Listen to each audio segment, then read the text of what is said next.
call. President Mr. Nishii, I'm here. Vice President Mr. Noyola, Present. Clerk Mrs. Yokoyama Bui, Present. Board Member Mrs. McCatton, Here. Board Member Mrs. Mendoza, Present. Board Member Dr. Rios, Board Member Mrs. Yu.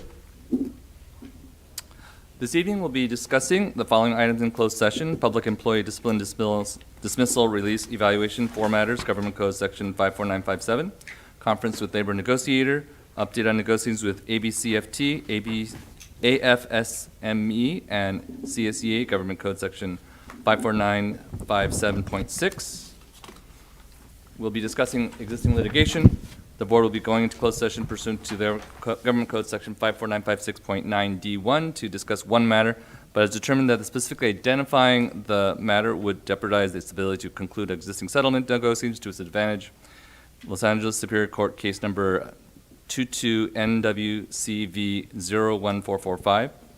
Also, we'll be discussing special education settlement agreements with student ID number 448526, Government Code Section 54956.9. We'll be discussing student discipline, deliberation on student suspended expulsion, case number 2425-10, pursuant to Education Code Sections 48900.4, 48900A1, 48900O, and 48900I. Do we have any public comments on closed session items? I see none. Thank you. Can I have a motion to go to closed session to discuss this? So moved. All in favor say aye. Aye. Motion passes unanimously.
Board is back in open session. Can I have a motion? Tatiana motions. All in favor say aye. Aye. Motion passes 7-0. Please silence your cell phones. If anyone's in need of any translation services, there's someone in the back to help. Thank you, everyone, for your patience. And I know your time is extremely valuable, and we spent a lot of time in this closed session. But it was very important issues affecting the lives of our kids, and I think it was worth the time. So, again, I apologize for the delay, but that's all I can say. Closed session report out. Tonight in closed session, the board discussed public employee discipline, dismissal, release, evaluation, 4 matters. Government Code Section 54957. We discussed with labor negotiator, updated negotiations with ABCFT, AFSCME, and CSEA, Government Code Section 54957.6.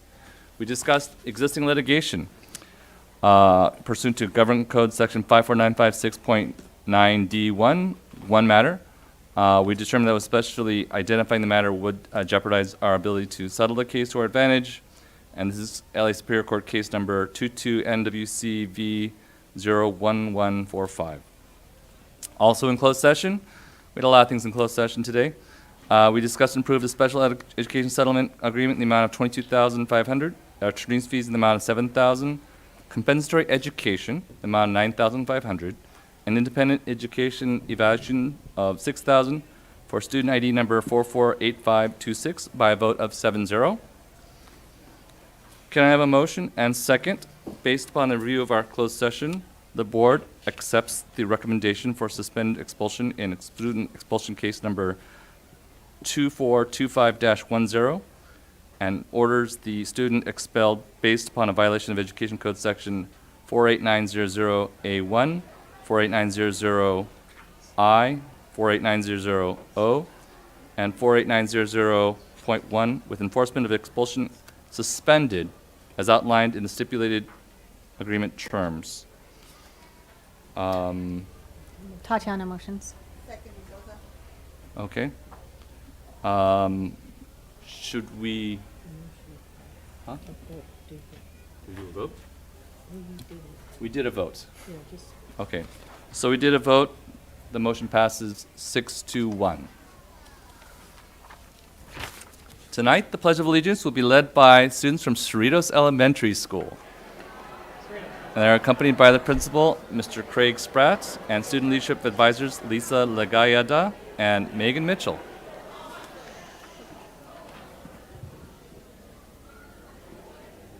It's all yours. Okay. Good evening, President Mr. Nishi, Vice President Mr. Nayola, Clerk Ms. Yokoyama, Honorable Board, Superintendent Dr. Zilo, and Superintendent Cabins, honored guests, and esteemed ABCUSD community. My name is Cassandra Lee, and I'm a 6th grade student leader at Cerritos Elementary. My fellow student leader representatives will now lead us in the Pledge of Allegiance, as well as present information relating to how we have been busily participating in events held at our wonderful school.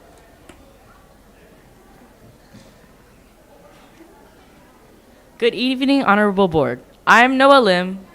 And I am Lauren Lee. We kindly ask that, if able, please rise for the Pledge of Allegiance.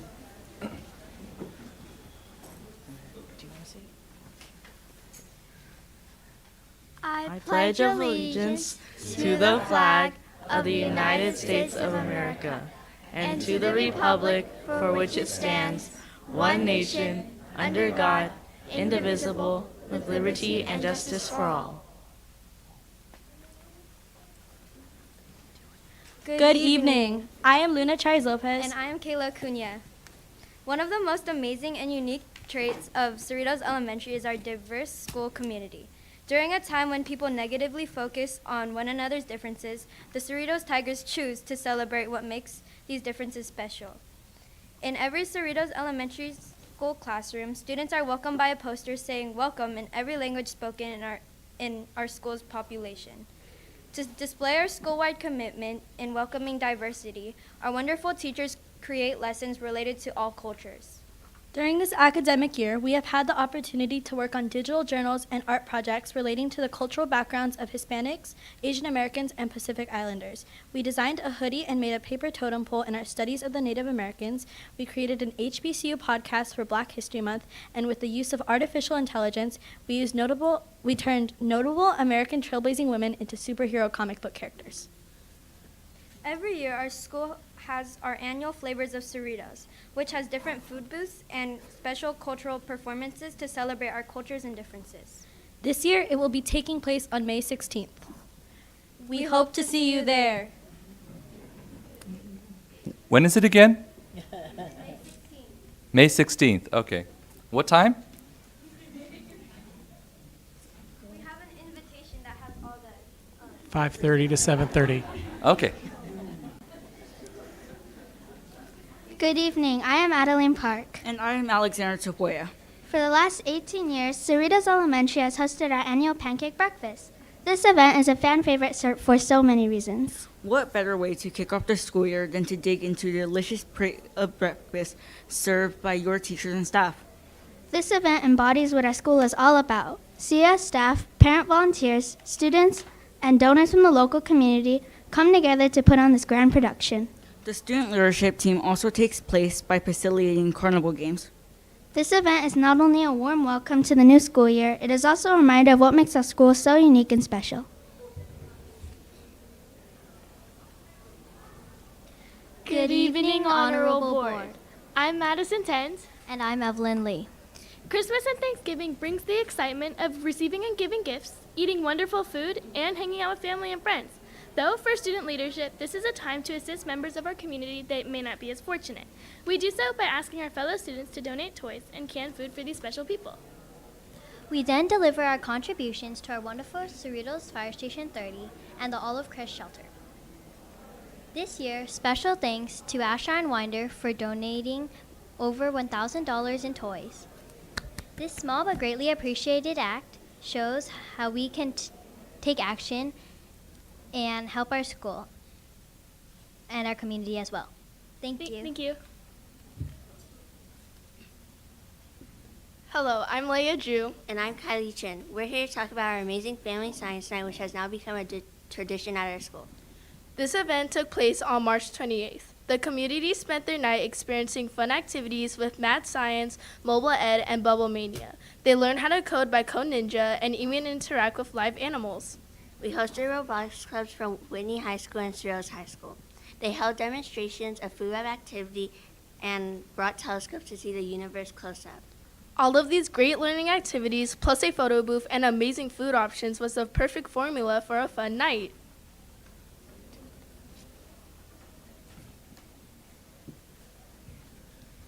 Good evening. My name is Isaiah Lim. And I'm Shrey Kamdar.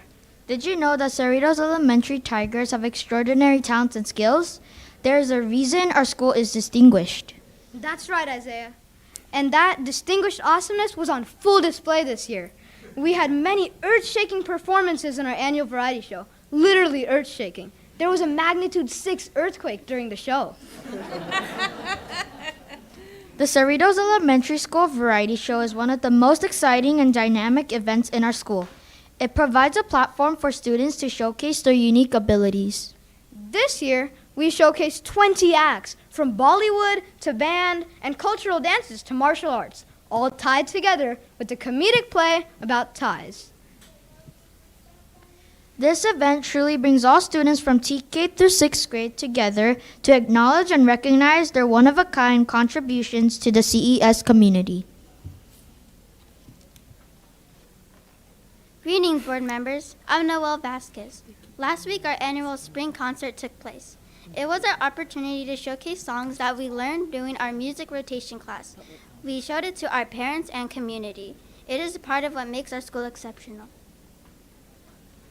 Good evening. I'm Priya Budhia. And I'm Snigdha Gorapati. And we are the editors of the Cerritos Elementary newsletter. Newsletter committee keeps our parents and peers informed each trimester by creating articles so that they can know all the events that happen at our school. In working on the Cerritos Elementary newsletter, we learned how to meet deadlines, hold responsibilities of gathering pertinent information, and writing interesting articles for all of our ages to enjoy. We hope that the Cerritos Elementary newsletter will become a tradition for the student leadership. Thank you. Greetings, esteemed board members. I am Noah Bondoc. And I'm Allison Lynn. We would like to share our plan for our future Students Bazaar. This will be an event where students can exchange our school currency, Scholar Dollars, to purchase handmade creations from their peers. Our vision is to encourage students to engage in entrepreneurship, business enterprise, and learn the value of working together. Our PTA would like to gift each one of you our school t-shirts. And we proudly provide you a copy of our school's newsletter and an invitation to our annual Flavors of Cerritos taking place on May 16th. We would also like to thank Principal Mr. Spratt and teachers Miss Legiata and Miss Mitchell for helping us to be here. Thank you.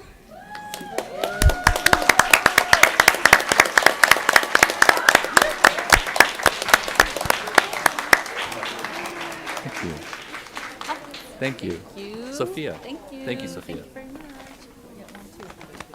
Thank you. Thank you very much. Don't leave.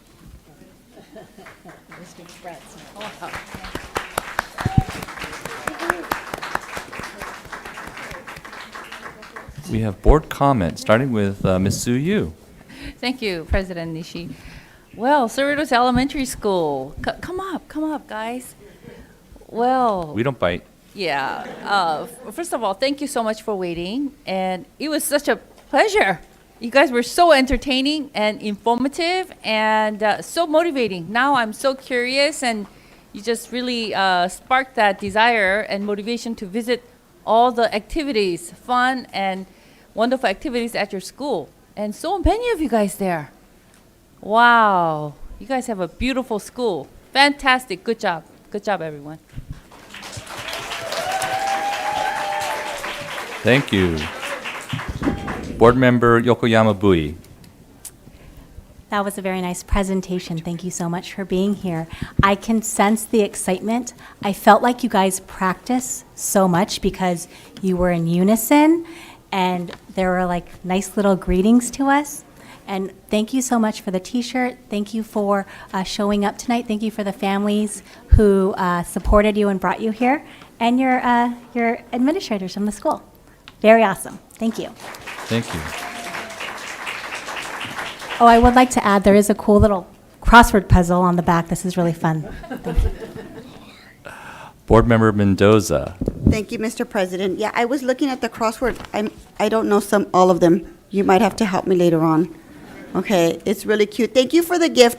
I love giving gifts, and I like getting gifts even more. But I have a sticker for you all. Have you guys heard about the stickers? They're pretty cool. You can only get them here, and only if you come and present. And it says ABC School District Student Leader, and you can only get them here. They're one of a kind. You can't share them with anybody. You can put them on your water bottles if your parents or your teachers let you. But I was trying to count and I lost count. Can you please tell me how many students you have so I can count the stickers? 24. Okay, can you send someone up to come and get the 24 stickers? And then, do you have a president? Oh, you can come here. Come in. Thank you so much. You guys are awesome. Can I get some Scholar Dollars? I want to go and buy stuff too. I want some Scholar Dollars. Thank you so much. Yeah, Scholar Dollars. I didn't get Scholar Dollars. I want a Scholar Dollar. That sounds cool. Okay, 24. I'm going to count. Okay, thank you, Mr. President. Thank you. Yes.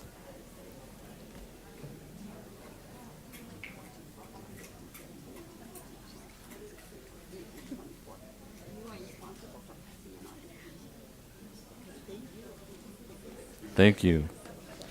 So I get to say a couple of words. This is a great school. I've seen the principals since Leal way back when. I've known them for a while. This is a school that has academics and joy. It's not all about just, it is about studying hard, putting your nose to the grindstone, getting good grades, but it's also about dancing and singing. And I saw this spring show that they had from our arts dollars that we received. And it was an amazing show. It was It was priceless the way, in fact, it was so good. I'm going to have my wife go see the continuation of that show at Elliott, which is going to be sometime soon. It's not just it is the principal, it is the staff, it's the teachers, and it's a lot of the parents. If you've ever been to the pancake breakfast, it is a lot, and we're talking a lot of parents, all flipping pancakes, putting out little cups. The kids are all cleaning the tables. It's an amazing coordinated affair, and so you should all see that. And I've also heard that the May 16th show is going to be also amazing, not just for the parents there, which will be great, but also the outside community. So everybody here in this room, if you want some really great food, this year they're going to be even better than they've ever seen. And I think it's going to be a great event. And is there any parents? I mean, did you guys drive here by yourself? All right, can I see any parents in the room to stand up, stand up, stand up. They fill our room. Thank you for bringing up some great kids, for being involved in our schools, for not just dropping them off and leaving them there, but also for spending the extra time, the very little extra time that you have, making us the best citizens, the best scholars, the best everything that we have in our district. How many other schools got distinguished schools in our district? This time? Zero. So this is the only one. And how many schools in the state of California get this honor? Okay, 0.01%. Very few. So it's an amazing accomplishment. It's something done by staff, parents, and teachers, and everybody. It's a community. It's a community thing. So please go support them on May 16th at 6 o'clock? 5:30? Awesome. I might be able to show up. I'm supposed to fly out that day. So thank you very much.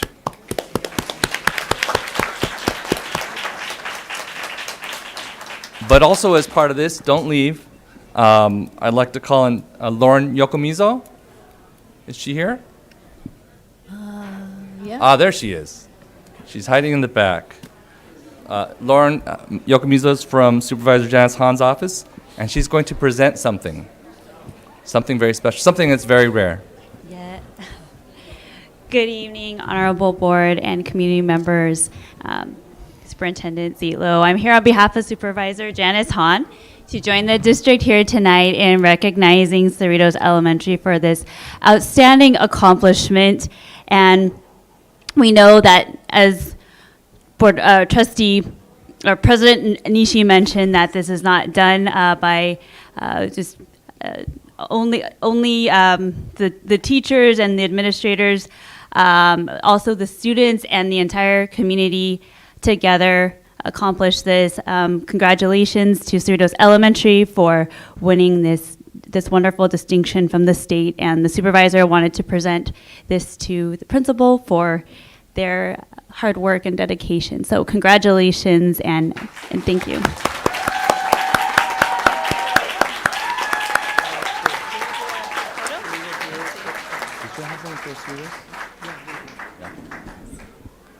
All right. I think we have shall we take? I was going to say, at this point, I think, because we're going to recognize Cerritos Elementary, I don't know if you have team that you'd want to bring up, Mr. Spratt, to be in the picture with you, but we can do that as well as the district certificate with Ms. Yokomizu, and we'll bring the board down and take a picture, and then we can do comments. Do we have something by the Assemblywoman? Yes, I think we do. Okay. So let's also bring up Mr. Pack. He might have a few words as well. Everybody wants to give you guys some praise, so I say keep it coming. Yeah, my name is They Joe deserve Peck. it. I'm a senior representative for Assemblywoman Sharon Cook Silva, and just like to congratulate the principal, the PTA, and all the students for being named the 2025 California Distinguished School. Congratulations.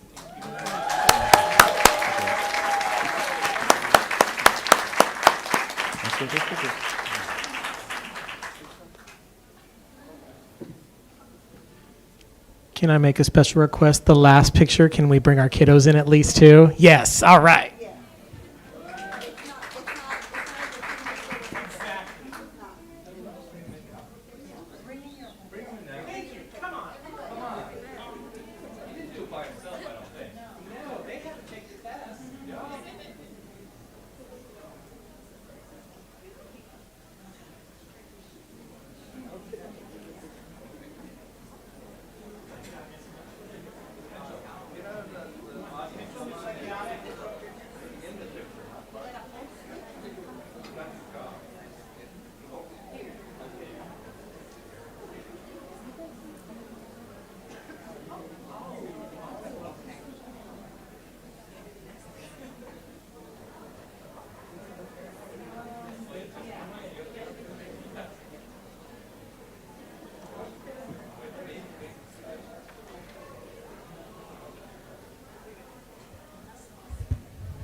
I know we had our own thing, but it's all right. Good job, parents, especially moms. Happy Mother's Day. Okay.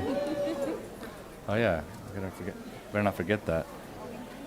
You can do board comments if you'd like. Well, should we do the next one? Okay. All right, we'll do some more board comments. Ms. Mendoza. Thank you, Mr. President. I know everybody from Cerritos Elementary is walking out, but I did want to congratulate them. And I invited the parents because this is not an easy accomplishment. This is a recognition from the state, and it takes the whole school community. It takes the parents, it takes the students, it takes the staff, it takes volunteers. So I just really wanted to make sure they're in their picture, and then when we post it, we can make sure that we acknowledge all of our school community, because it's, how many schools in our district, Superintendent? I'm sorry. How many schools in our district got? Well, for the elementary this year, just one. Just one. So it's a major accomplishment. And I just wanted to make sure that everyone was recognized. So again, I congratulate them, and I hope they celebrate for the rest of the school year and into next year, and we get it again. Thank you. Thank you. All right, we'll have now a recognition of Cerritos High School dance team. Dr. Zietlow.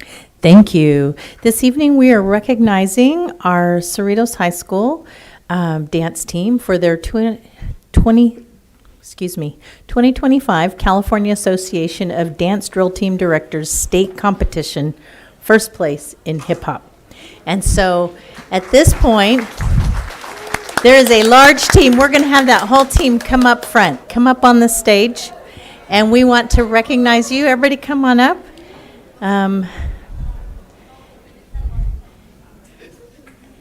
And are we going to see some demonstration? Oh. you're going to have to squeeze in. We'll come and join you in a minute for pictures. And then Dr. Have Mr. Pack. Yeah. Also, Mr. Joe Pack from Assemblywoman Sharon Quirk Silva has a few words to say.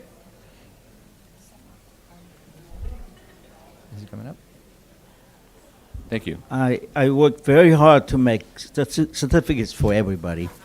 I hope I didn't miss anybody, but congratulations from the Assemblywoman Sharon Cook Silva. Thank you. Thank you.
Come this way, stay over here.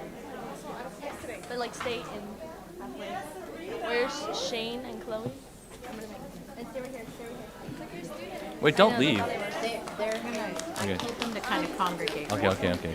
So they. All right. Yeah, do you want me to email it? I can email it. Shane, Caitlin, stay. Okay. Perfect. Chloe, stay. Shane, stay. Caitlin, stay. We want some comments. All right. First on board is Ms. Mendoza, Board Member Mendoza. Thank you, Mr. President. Well, we went from Cerritos Elementary to Cerritos High School. We're continuing the legacy of Cerritos. I just wanted to congratulate you because I know that it's a lot of hard work. I know that it's, your time management. You're going to go to school and do all your work, but then after school, you're practicing. So I just want to acknowledge all the hard work that you're doing. Congratulations. We were talking about maybe you showing us some moves, but no, we don't want you to do that. We don't want you to get hurt because if they get hurt, they can't dance anymore. Exactly. But congratulations, so well deserved, and continue the work. How many of you are seniors? Thank you very much. We have about 12 seniors this year, so a big portion of our team is What a leaving way us. to leave high school, huh? Right, on a first place win too. Yeah, congratulations, well deserved. Well Thank deserved. you.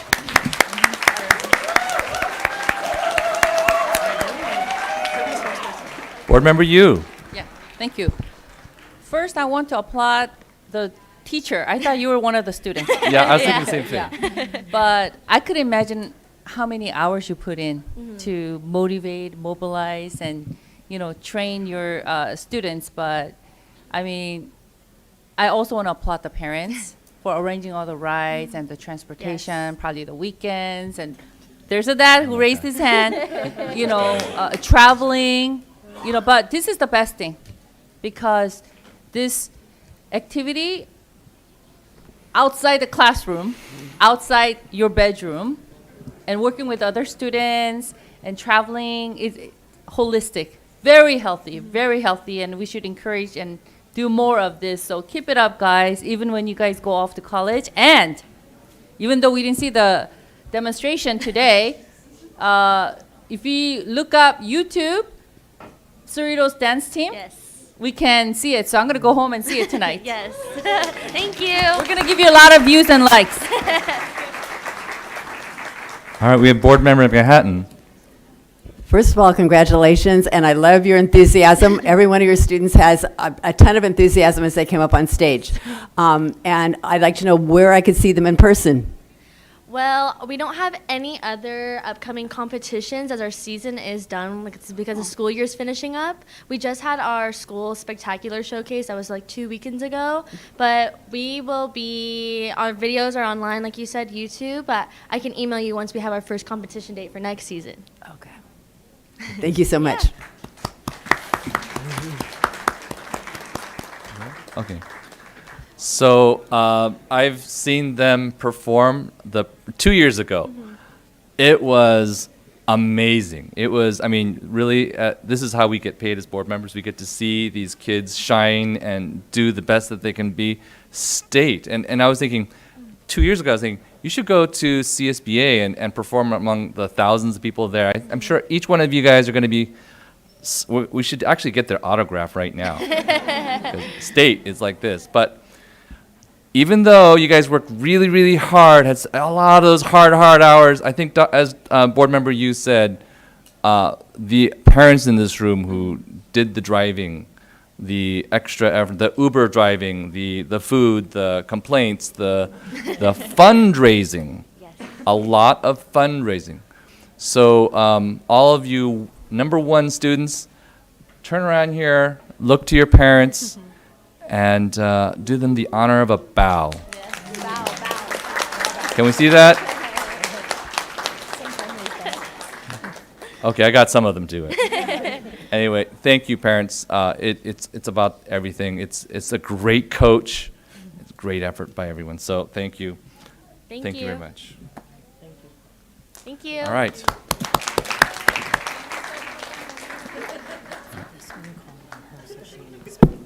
Okay.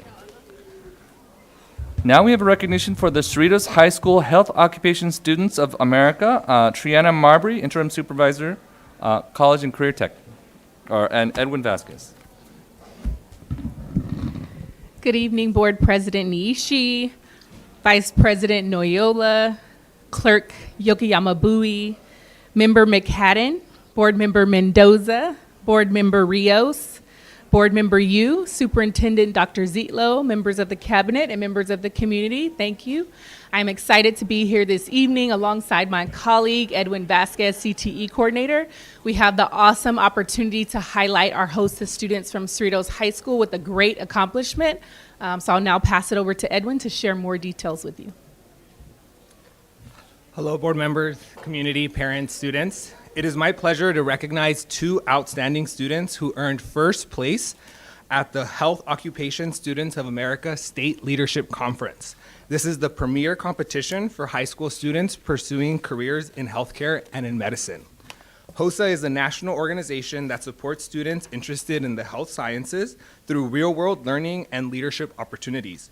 It is a part of a career and technical student organization, CTSO, which are critical to CTE pathways. CTSOs give students hands-on experience that connects classroom learning to real-world careers, helping them build critical thinking, communication, and technical skills. Please join me in celebrating Andrew Adachi, who placed first place in World Health and Disparities in Healthcare.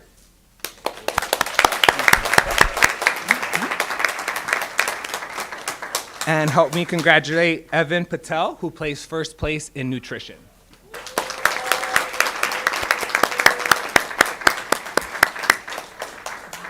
Their success is a reflection of their hard work and the strength of our ABC CTE programs. Please join me in congratulating these exceptional students.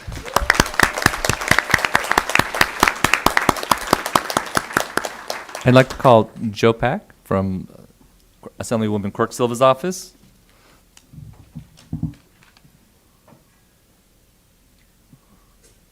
I just want to congratulate you and pass out this beautiful certificate.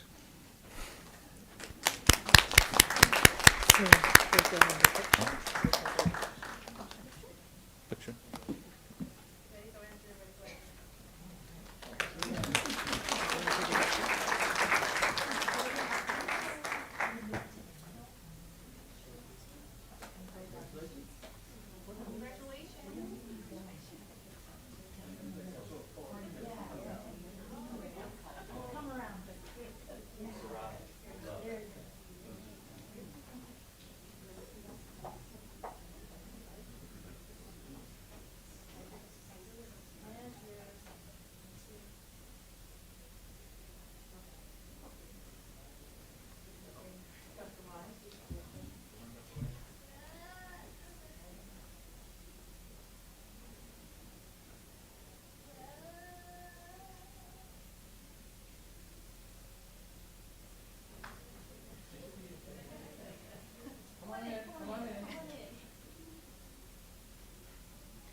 And we have some board comment. Thank you, Board Member Mendoza. I'm going first today. I want to be the first one. That's right. Congratulations. First of all, you guys look sharp. You guys look like you're ready for the world, okay? And I was just listening to you, and I want to thank the staff because I know they helped you, learn all the things that you need to learn. I don't really know what that involves, but it sounds like really hard work. But it sounds like it's work that's going to help you and be an advantage to your career. What grade are you guys in? We're both juniors. So you have one more year, but look at how far you are already. Oh my goodness. Nutrition, and the other one was? World Health Disparities. Wow, congratulations. I appreciate all the work that you guys are doing. And Cerritos, it just looks like Cerritos. This is a Cerritos night tonight. I know. Congratulations. Thank you, Mr. President. Thank you. Board Member Yokoyama Bui. Congratulations. Cerritos ABC District is very exceptional, and you two are examples of that. The CTA Pathways is so important to our young students, and it really gives you a breadth of what potentially you'll deal with in the professional careers. And you two already look ready for the workforce. I can't wait to hear about the exceptional things you will do in your last year of high school. But for now, enjoy this time. Congratulations. Continue to do well in everything you do. Thank you. Thank you. Thank you. Board Member Yu. Congratulations, and of course, I'm sure your parents were behind you guys, supporting you all the way, and you have a whole future ahead of you, but I hope that you guys can also address some of our health concerns and issues in America for our children, as well as obesity, nutrition. You want in the nutrition. So really looking forward to your accomplishments and your future. Discover something that will help humanity, incorporate AI and so forth. You guys have a bright mind, so whole future ahead of you. Keep up the good work. Thank you. God bless you. Thank you. All right. Really quick, disparities in world health, if you could explain that in like 2 sentences. So in healthcare, there's a lot of racial and ethnic inequalities. So what this did is it basically covered all of the different aspects of that, like the disadvantaged communities and the socioeconomic conditions of different places around the world. And what I tested on was it tested my knowledge on that and helped me to kind of realize the gaps in healthcare around the world and enhance my learning because of that. Thank you. You are very motivating for us, for the job that we do here. I mean, it's about dance, it's about flags, it's about health, and learning about the disparities in the world. I know that you guys are going to make a big difference in this world. You're going to fix the health problems because you know about those health problems. It's not just a faraway place, and it starts as juniors in high schools, or as juniors in elementary school, or juniors in college. So you'll continue on in your great career, and I expect to see a lot more from you. Thank you very much. Congratulations. Thank you. Thank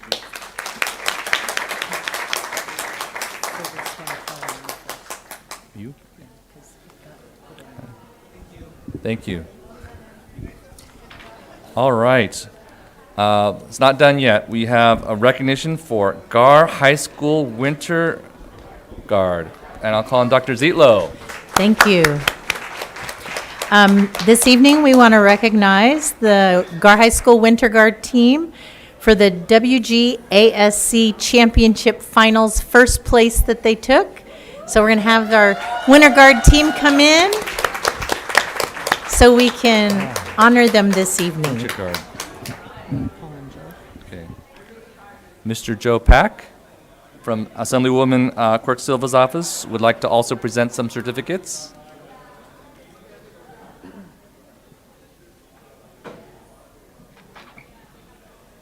On behalf of the Assemblyman Sharon Cook Silva, I'd like to present the California certificate. It's a sports award and presented to WGASC Championship Finals. And on behalf of the 67 Assembly District, I commend you for your commitment in placing first place at the WGASC Championship Congratulations on your successful journey and good luck on your future endeavor. Sharon Cook Silva, Assembly Member, 67 Assembly District.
I am not surprised.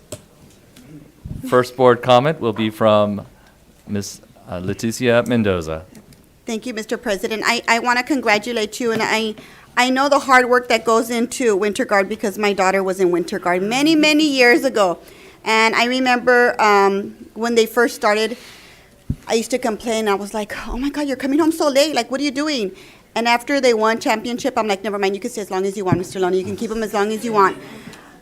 But I do know the work that goes into being champs and the work that you do every day. Just like I said with the Cerritos dance team, you guys, do your schoolwork, but then after school you have practice, right? And practice on the weekends. And Mr. President was saying about fundraising and your parents. So I truly appreciate it. I congratulate you. And I was asking, how can I get one of those varsity jackets? Wait. I have the ASB jersey. Who's here from GAR? Where's your principal? Right there. I'm asking for one. I want a jacket like that. Class of 1990, please. But all kidding aside, you guys are awesome. Congratulations. Thank you. Board Member Yu. Thank you, President Nishi. Congratulations. First of all, where's the teacher? Yeah. Coach? Coach. Oh, okay. Yeah, but I'm sure so much hard work to your coach, as well as I want to applaud the parents. Yes. Yeah. Because without the parents' support, it's almost impossible. All the rides, fundraiser, and everything. So really, I mean, we are so blessed to have our district, really blessed to have parents who are supportive, and the district continues to, I hope our district will continue to attract families who are supportive. Yeah, so my second daughter graduated from GAR. I remember the calculus retreat, and I remember buying pizza for her chemistry after school, session. The teachers are really dedicated, so when you guys go home, you guys have to study for your finals, right? Okay, so yeah, just as important. So keep up. I'm looking forward to seeing one of your presentation. Thank you.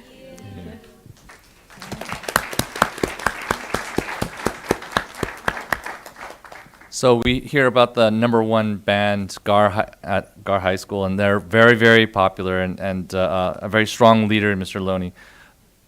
But flags, that is part of the fun of it.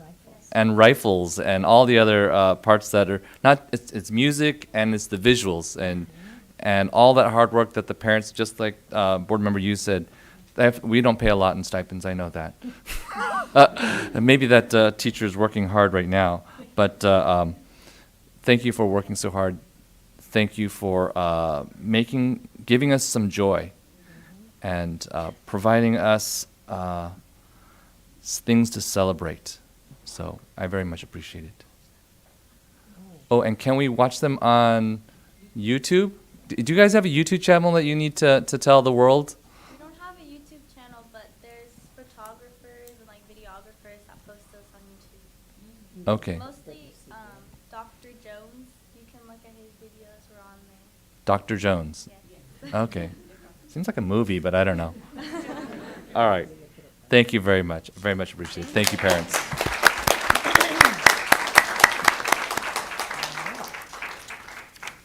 Okay. Doing this one next?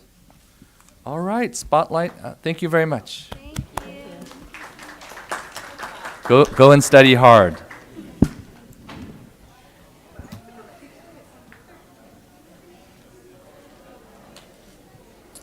We have Spotlight on Teaching and Learning. We'll now have a presentation for the tenured teachers.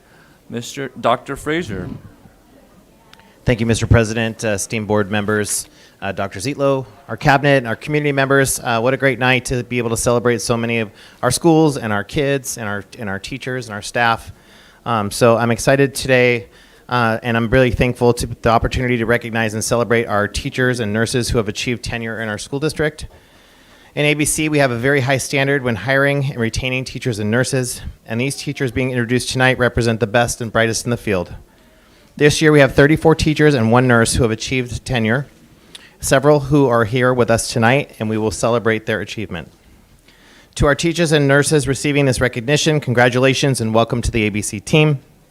We are all very proud of you, and each one of you will continue to play a vital role in preparing, guiding, and mentoring our students for many years to come. We applaud your service and dedication to our students, district, and community. All of us here understand the impact that a great teacher or nurse can have on our child's school experience. Be the one to make the difference today and for your entire career. We are all counting on you. Before we recognize our teachers and nurse tonight, we would want to take a moment to recognize any colleagues or site administrators who may be here to celebrate with our honorees. If you are here tonight to celebrate with us, if you could please stand and be recognized.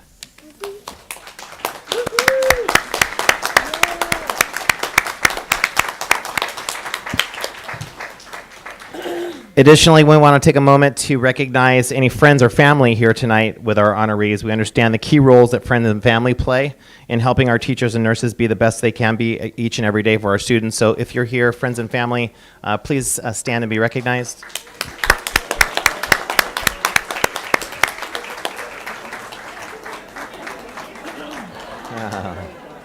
The youngest one in the group. And now to our honorees. As I call your name, if you could please come forward to the podium and receive your certificate, and then move to the platform so we can take a photo. Please join me in recognizing these outstanding teachers. Stacy Chen from Aloha Elementary.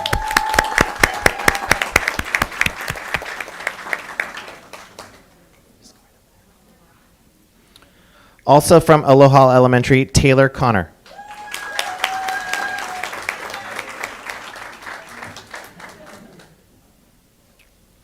From Carver Elementary School, Marvin Rejon.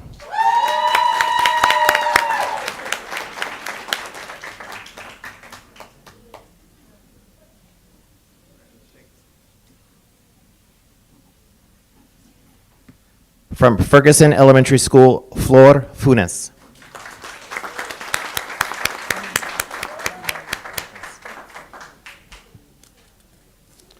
From Hawaiian Elementary School, Lizette Castillo.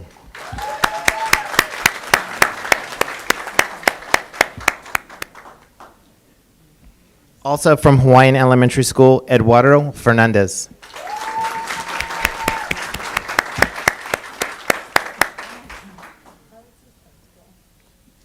From Juarez Elementary School, Monica Castro.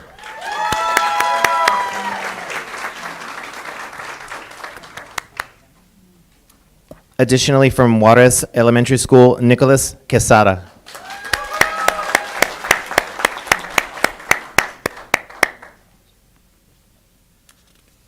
From Willow Elementary School, Esther Choi.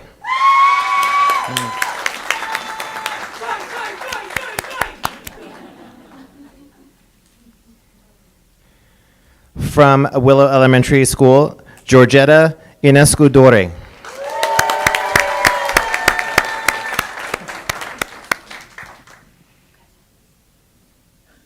From Willow Elementary School, Lilia Isnara.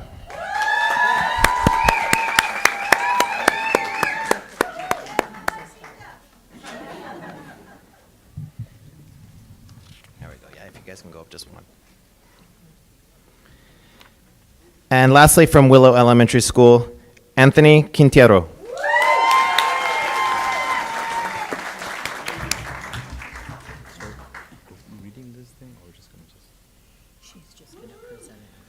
From Fetty Middle School, Janine Valencia Valverde.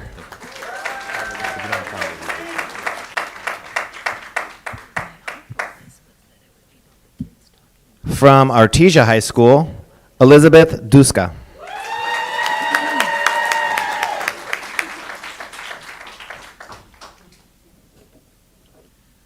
From Artesia High School, Hugo Imana.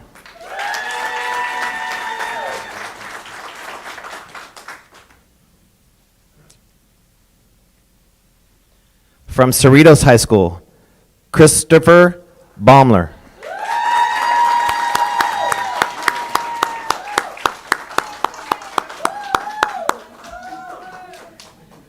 And also from Cerritos High School, Paul Kim.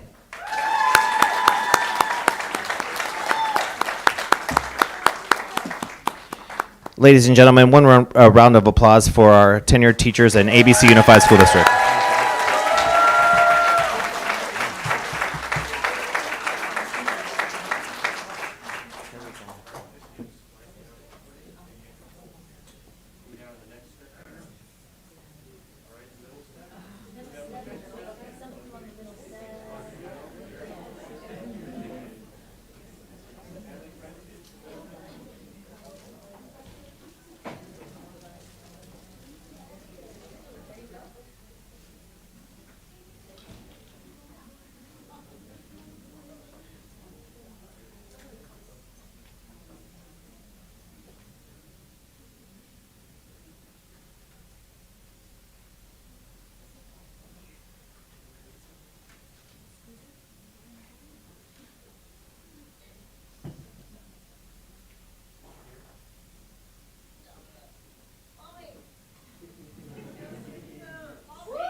Teachers, don't leave, don't leave.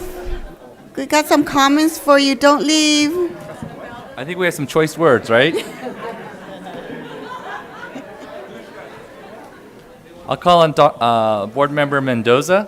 Thank you. I said don't leave because I want to talk first. I don't know if you know this, but I'm a kindergarten teacher, and I've been doing it for 27 years. And you have, on to my right and to my left, you have educators that have been teachers and principals. And I just want to let you know how much I appreciate the work that you do, because I do the same work, and I know you're going to go home late and you're going to think about your kids tonight, right? It's a never-ending job. It's selfless sometimes, but I do appreciate it. And I think this is a perfect day to recognize you because it's Teacher Appreciation Week. Yeah. So I think it's awesome.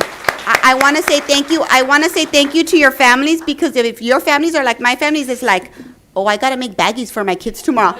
I put them on an assembly line and everybody. So if I'm a teacher, my whole family's a teacher. So thank you to your families for staying up and doing the work. And I just truly appreciate, I'm thankful that you're here with ABC Unified, and I hope that you continue.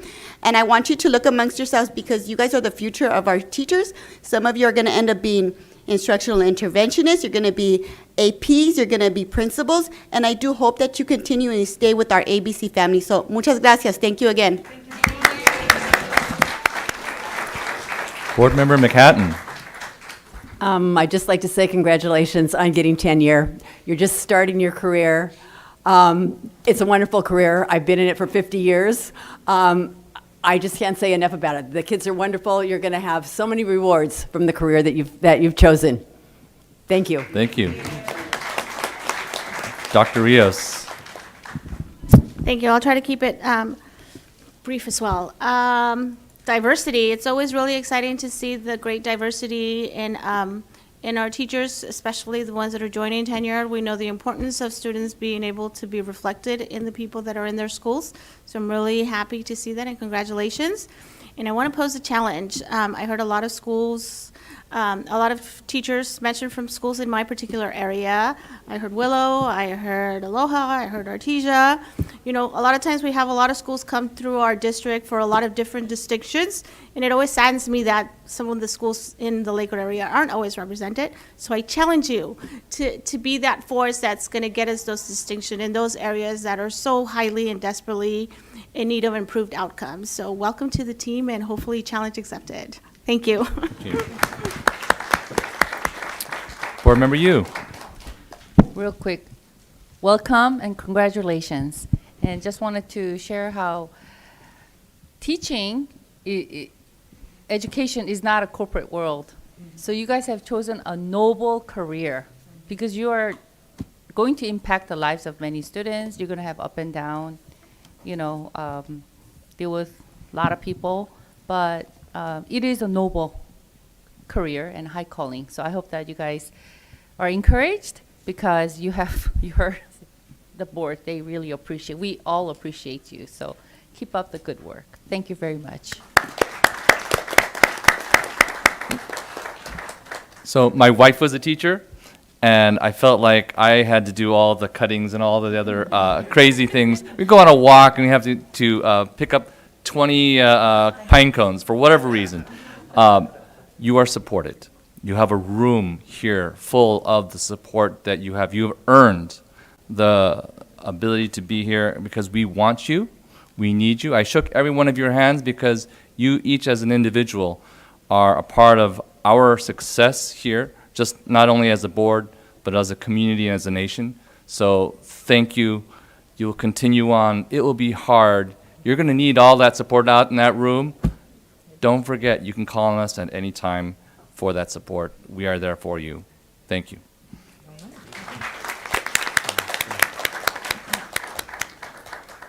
And me being the president, I'm the last word on that. Thank you very much.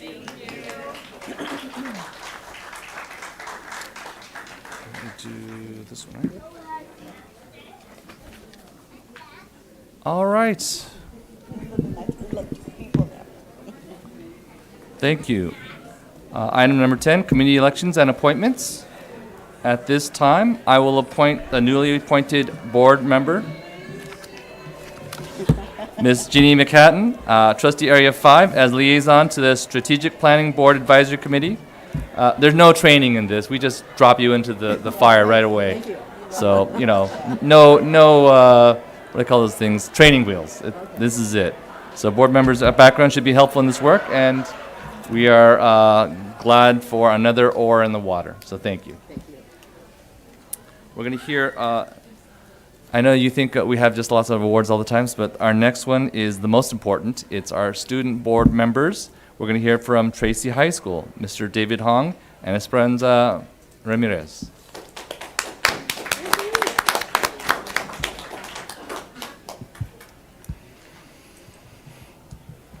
Good evening, President Nishi, Vice President Noyola, Clerk Yokoyama Bui, board members Ms. McHatton, Ms. Mendoza, Dr. Rios, and Ms. Yu, Superintendent Dr. Zitlo, and members of the Cabinet and school community. As we get closer to the end of the year, we want to share the exciting news that have taken place. Tracy High School seniors were all invited to attend a field trip to the University of California, Irvine, where they toured the campus and enjoyed lunch with UCI students. The field trip was well attended and enjoyed by all. Closer to home, seniors attended Senior Day at Cerritos College. In partnership with Cerritos College, Tracy hosted 4 different dual enrollment classes this year. We had over 30 students receive college credits, and 8 students have received 18 college credits. Way to go, St. Scholars.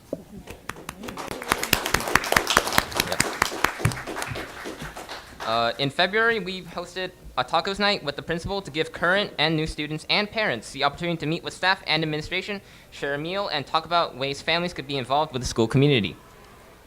In February, we hosted, all students have met with their counselors each quarter to work on their individual graduation plans.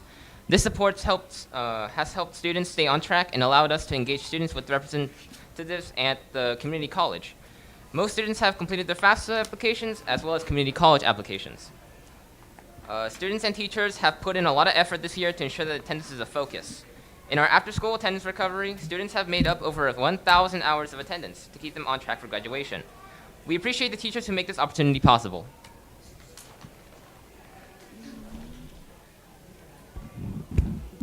Prom took place April 11th at the Knott's Berry Farm Hotel.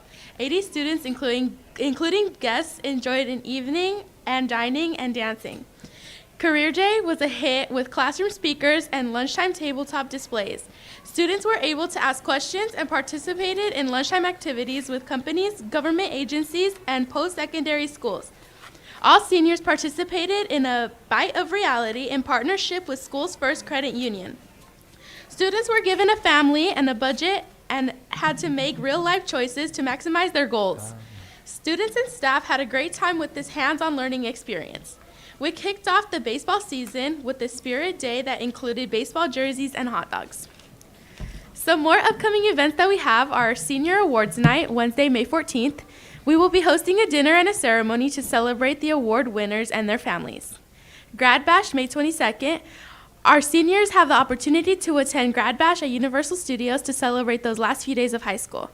We look forward to finishing the year strong. Thank you.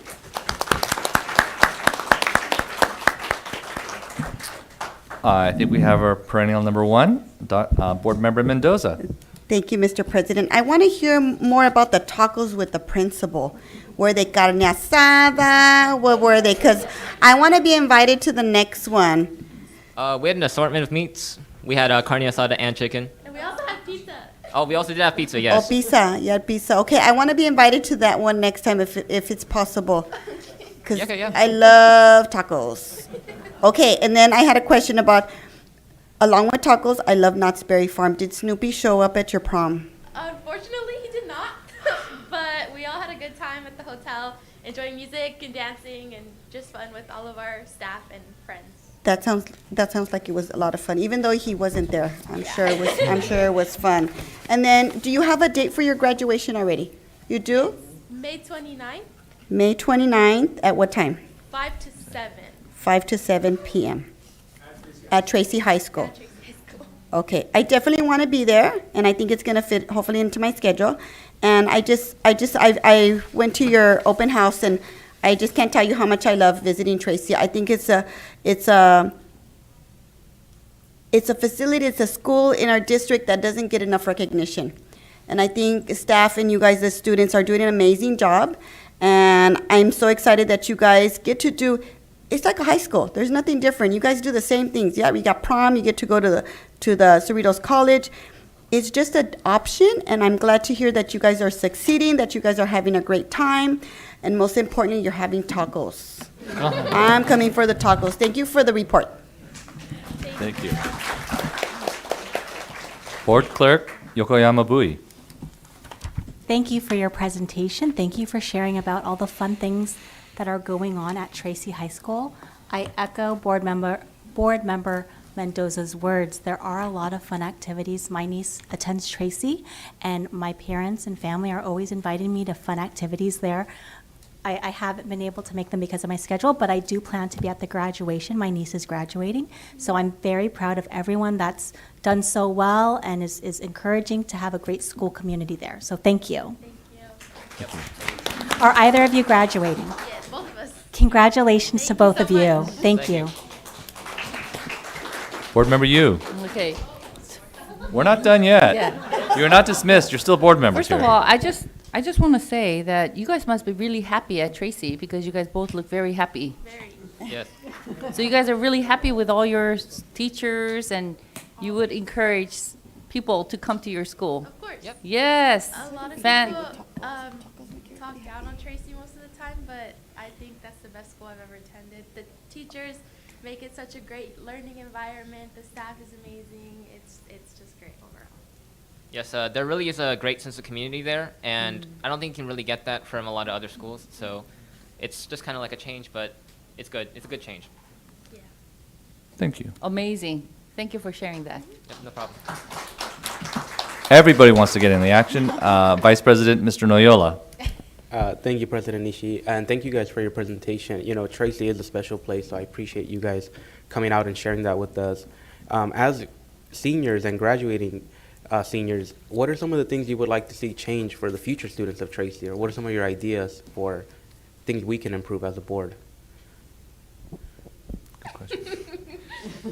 Honestly, there's not much at Tracy specifically.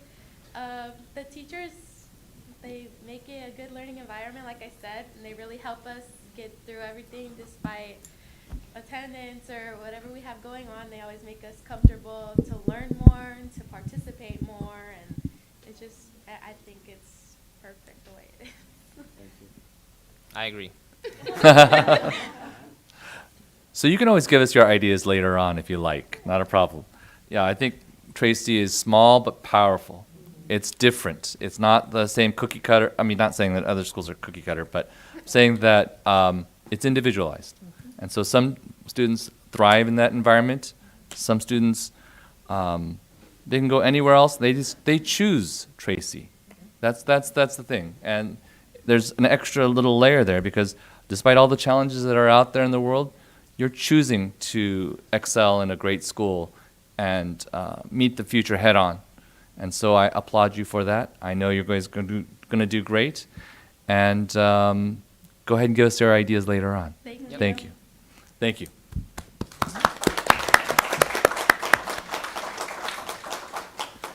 We're moving some things around here because we have some students here and we don't want them too late. They do have to study. We're going to have a spotlight on teaching and learning, a presentation on the Asian American, Native Hawaiian, and Pacific Islander presentation by Dr. Carola Castro. Good evening. Thank you, President Ishii, members of the board, Superintendent Dr. Zietlow, and members of the ABC community. I'm here to present on behalf of our Department of Special Programs. Dr. He could not be with us this evening, but I wanted to make sure we took time to celebrate our Asian American, Native Hawaiian, and Pacific Islander during this important Heritage Month. So as our presentation is coming down on the screen, I'd like to call up our students who will be presenting this evening after I provide a brief introduction. And that the students, in order that they will be speaking, are Yujun Yi, David Hong from Tracy High School, you get to come back up again. Angela Wang from Whitney High School. Gabriel Yachono, if I said that correctly, I apologize if I didn't. No? Okay. All right, well, thank you, students, for being here this evening, and I know it's a little bit longer, so I will be quick and brief in my opening remarks.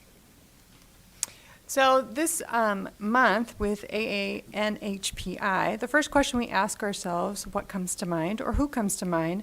And it's really important to recognize that this community is very diverse. It represents over 50 distinct ethnic groups with more than 100 languages and a wide range of cultural, historical, and personal narratives.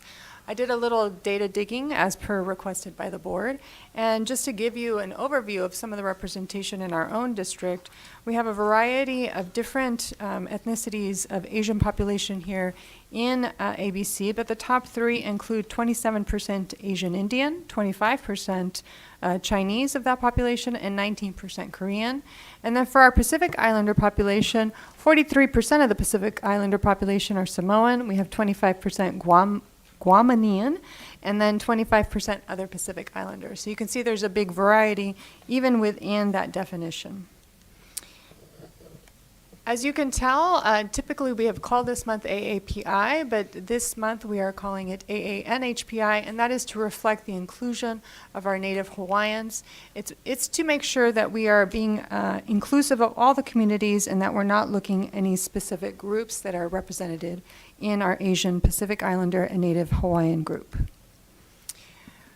You can see here the percentages of our total Asian and Pacific Islander group, but I already gave you a breakdown of within those groups, the diversity that you see from those groups. And then this year, the theme for our AANHPI is Legacy of Leadership and Resilient, which is this year's national theme from the Asian Pacific American Council. Rather than just offering you statistics or you hearing from me or generalizations about this month, I think it's important we talk about the lived experiences of our students and let them speak for themselves. The first presentation that you see on the slide that will be featured not only on our website but in our hallway as visitors come in was from Ayana C., who could not be with us this evening from Artesia High School. So you could see the information she provided. She leads the Filipino Club and shared about her family's journey, how they have taught her the value of resilience and joy in everyday life. And then our first speaker today is Amy Yee, who is the ASB class president at Cerritos High School, and she will be speaking on her experiences. Amy? Thank you. My name is Yujin Amy Go from Cerritos High School, and I am honored and excited to be here to share my experience with all of you. So as a young person's generation, it's really easy to think that we live in a world defined by division. It can be in politics, culture, social issues, and so much more. It's like our everyday life, we go on our phone, we scroll through our social media, and we see examples of hate and discrimination. But as someone that was growing up with two different cultures, I've realized that why are we always trying to compare two different cultures? And why don't we actually appreciate and celebrate what each one brings to the table? I was raised in Qingdao of China, and I moved to the United States. I was privileged to be able to experience both the Chinese education system and the American education system. And this opportunity gave me a really unique experience and perspective into how we adapt into new environment. Sometimes I felt like I was quote unquote different because my background, maybe it was the way I act, or just, I wasn't the same as everyone else. And sometimes I felt like I was out of place when people were talking about their favorite childhood show, movies, because we weren't from the same place. But as I've gotten older, I realized that there's nothing wrong with being different. And also, I had my own show and my own movie that grew up with me and that actually shaped a part of who I am today. So we're not strong or weak because of our divide, but we're stronger because we're unique. So today, I am honored, and I feel like both places feel like home, right? So from the busy streets from Qingdao to the kind of laid-back atmosphere of Cerritos, I learned to embrace my cultural identity as a source of strength. It's this really unique perspective that gives me the resilience to be able to be proud of who I am and to be resilient. And also as well as celebrating and encouraging other people to make sure they also celebrate their background and culture. So as we celebrate this AANHPI month, we must be reminded that we can't be held back by adversity and can't be defined by discrimination. We must stand up for ourselves, stand up for those who look like us, and stand up for those who don't look like us. I believe that we're different, but we're actually stronger together, and that we rise above our challenges is what's most important. Thank you. Thank you, Eugene. And now David Hong, who is our student representative from Tracy High School, is going to speak about his Korean roots and the importance of keeping tradition alive across generations. Hi, good evening, everyone. It's an honor to be speaking here today for AANHPI. So I just want to kind of talk about myself for a little bit. I am David, obviously, and I'm a first-generation immigrant, and really, my parents are really the biggest part of my success, I think. And as a Korean, I try and accept culture into everything I do, and my parents have really rooted that properly into me. So my parents, they really are the reason why I understand what the theme of AANHPI is this month. And they came to this country facing challenges I can really only imagine. They didn't have it easy as immigrants here, and they had to work everything from the bottom, and I can only imagine it. I haven't experienced that because I've been so lucky to have been born into a family that is so caring and honoring to our culture, and they've really carried their expectations, and they try and carry it from where they came from, which is Korea. And whether it was working long hours or adapting to a new language, it was they were just trying to simply fit in to stay true to who they were. And they led my family, our family, day by day with quiet strength. So my parents may not have any titles or awards, and but I feel they are the definition of leadership. They showed me that true leaders serve, sacrifice, and persevere, not for attention, but for the people they love and the future they believe in. And the bamboo feature for this year's theme is the perfect symbol, I think. It's strong, flexible, and rooted, just like so many AANHPI families. And yes, the bamboo ceiling is real. My dad, he's been working in HVAC for a long time, and he's never really been at a high position. But now he has started his own business, and he's kind of getting up there. So congratulations to my dad. He's not here, but congratulations to my dad. And my mom, she's also trying to be a professor. She's trying to teach Korean at a university, so she's working towards that. And she's also learning. She's also going to learn some English at the adult school here in ABC.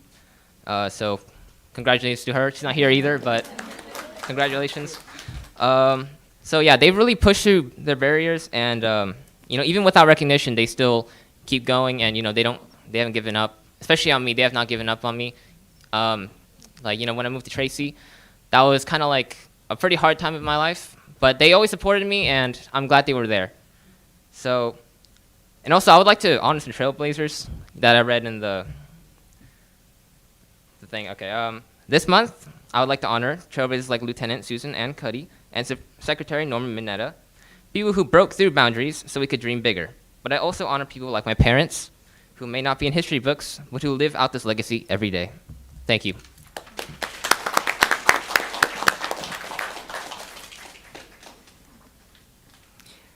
Thank you. And now Angela Wang from Whitney High School, highlighting how cultural storytelling connects her to Taiwan and instills pride in her heritage.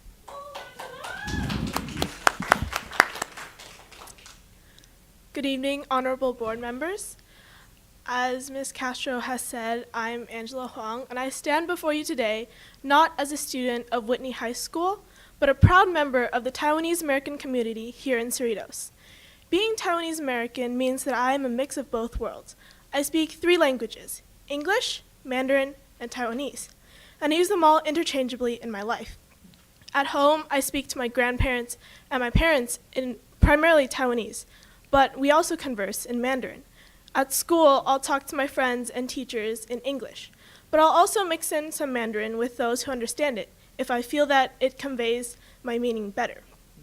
Aspects of my culture, such as Chinese folk dance, are still a prominent part of my life, even though I'm in a predominantly English country.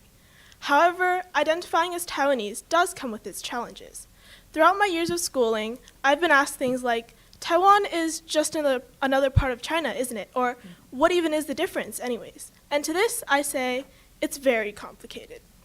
Taiwan and China share many similarities and traditions, especially since many people in both countries are ethnically Han Chinese.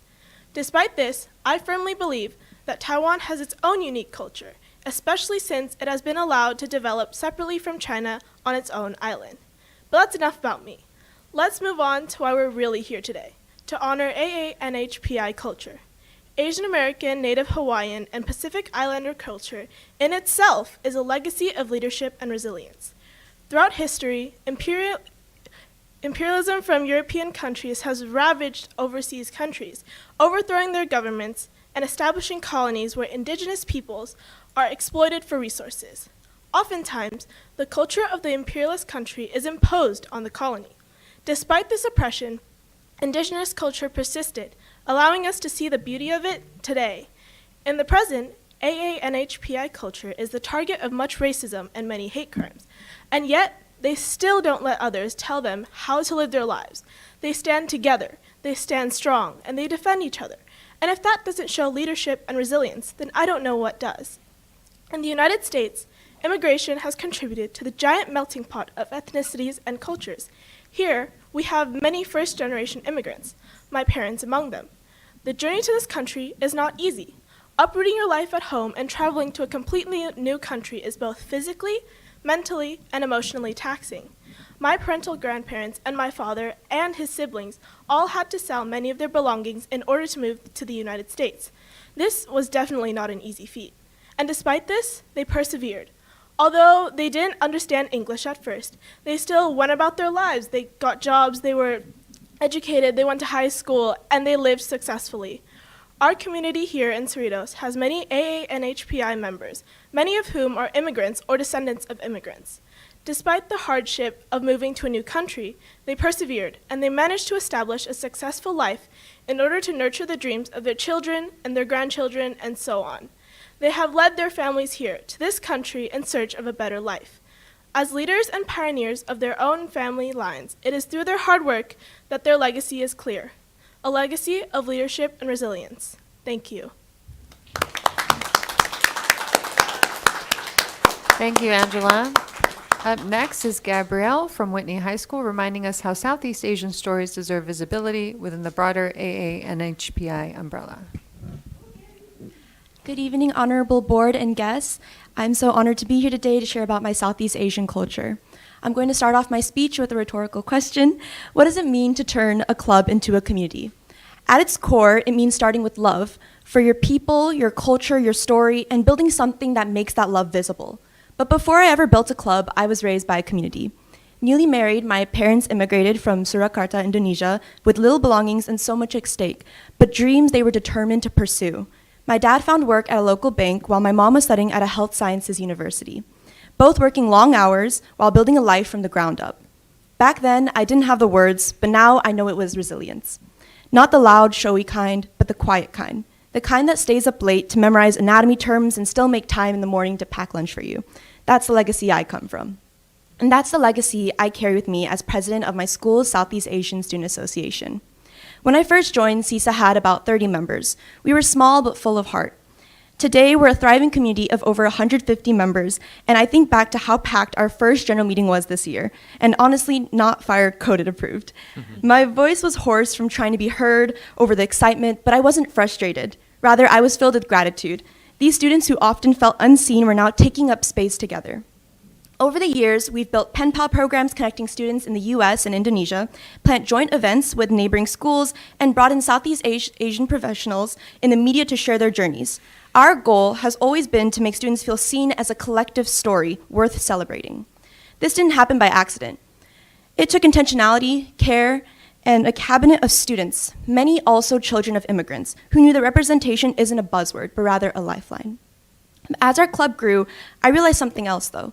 We weren't the only ones doing this work, just the only ones doing it alone. Across Southern California, Southeast Asian clubs are springing up, each trying to carve out space in their own world, in their own schools. And I wondered what would happen if we stopped working in isolation and started working together. That's why I, as well as the Cerritos High School Southeast Asian president, we both founded CCAL, the Southeast Asian chapter of Southern California clubs. Since then, we have connected over 10 high schools and more than 200 students united in the mission of empowering Southeast Asian youth. We've highlighted small Southeast Asian-owned businesses, raised funds for humanitarian organizations, and hosted leadership events. For many students, CCAL became this lifeline for them, a space where they could see themselves reflected, supported, and celebrated across schools and cities. This year's ASNHPI Heritage Month theme, A Legacy of Leadership and Resilience, isn't just a reflection of history, but also a blueprint for our future. It reminds me of leaders like Lieutenant Sunan Ann Cuddy and Norman Mineta and Dalip Singh Sun, trailblazers who weren't just first, but made sure that they weren't the last. Their stories and the stories of our parents, our aunties, our uncles, our grandparents remind us that leadership isn't about just being in charge, but rather about creating space for others to rise with you. It's about turning resilience into action, pride into purpose, a club into a community, and a community into a movement. As we honor our heritage, let's keep planting seeds of connection, and let's be the light leaders who bend but never break. May we keep growing, rooted in strength, resilience, and pride. Thank you.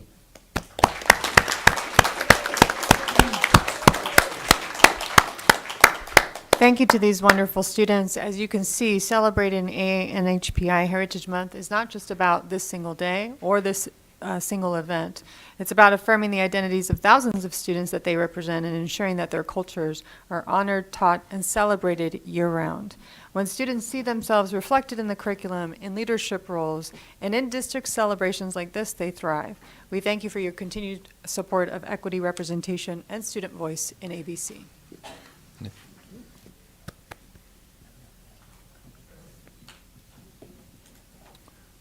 Okay. Oh, it's Board Member Bowie first.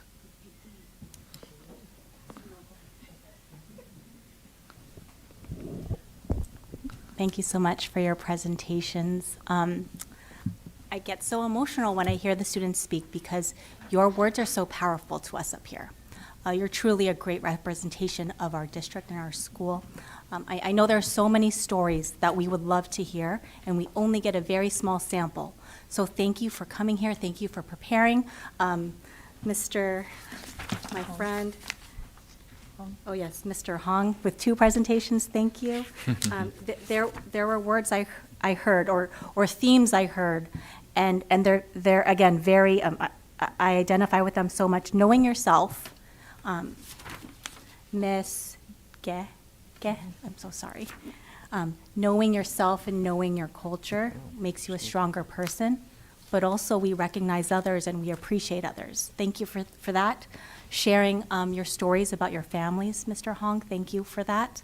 I heard stories of resilience from Ms. Huang, and hearing about your family story and sharing that with us, thank you. And representation from Ms. Chai Hono, thank you. Representation is not a buzzword, it's a lifeline. So important for our community. We're so different from others. We don't look like everyone else, but at the same time, we find our commonalities and we find the things we can identify with others with, and it is lifeline sometimes. So thank you so much for that. Greatly appreciate you. Happy ASNHPI month to you all. Thank you. Board Member Mendoza. She beat me. It's okay. I can't always be first. It's okay. I was just in awe of listening to all of your stories. And Angela, I took a sentence from yours, and I think it kind of sums up everything. In order to fully respect each other's culture, we must first learn about it. So thank you for sharing with us. I think you're the voice of our students. I love hearing from you guys because sometimes if there was a presentation from staff, I wouldn't be able to get all of your wonderful experiences. And one thing I was listening from all of you is the gratitude and respect you have for your parents. I think that story is a story that resonates with everyone because our parents make lots of sacrifices for us, and you guys are truly respectful of them, and I think you honor them with the work that you're doing. So I'm so proud of you, and thank you for being here and sharing with us today. Thank you. Board Member Yu. Thank you, President Nishi. Amy, David, and Angela, Gabrielle, thank you so much. I'm a first-generation immigrant as well from Korea. I came when I was 8 years old, 1974. Korea was not what it was today. It was very poor, just getting out of, rebuilding the country after the Korean War.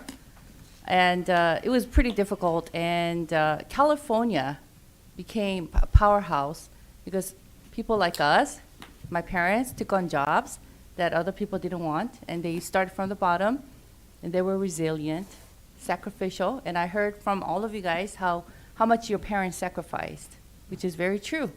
My mom, she passed away a few years ago, and she didn't speak English. She never had the chance to. And so I was very fluent in Korean. I still am. So I can stay connected and translate it. I was like her social worker everywhere we go. Yeah. So that's the story, and we live in the greatest country in the world. And we have the best constitution because we can build dreams. All my sisters were college graduated, so thank you for sharing. And there's no shame in starting from the bottom because we are here today. And I want to encourage each one of you guys to also give back when you guys, graduate from college, and give back to the community because that's what America is all about. Community service, giving back to the country that gave so much. And that's why we are called public servants. We're all here volunteering public service. And we're so proud of you. God bless you. Thank you. Thank you, Board Member Yu.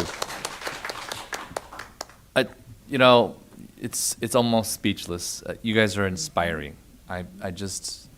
Your differences are your strength. Your power is your parents, your innovative leaders, and doing things despite adversity. But that positivity, that really is strength, right? Thank you. I know we're going to hear a lot more from you in the future. That's all I can say. I'm speechless. I'm a lawyer. Talking is my language, but no, I don't know what else to say. I can't add on to it. Thank you. Thank you. Thank you.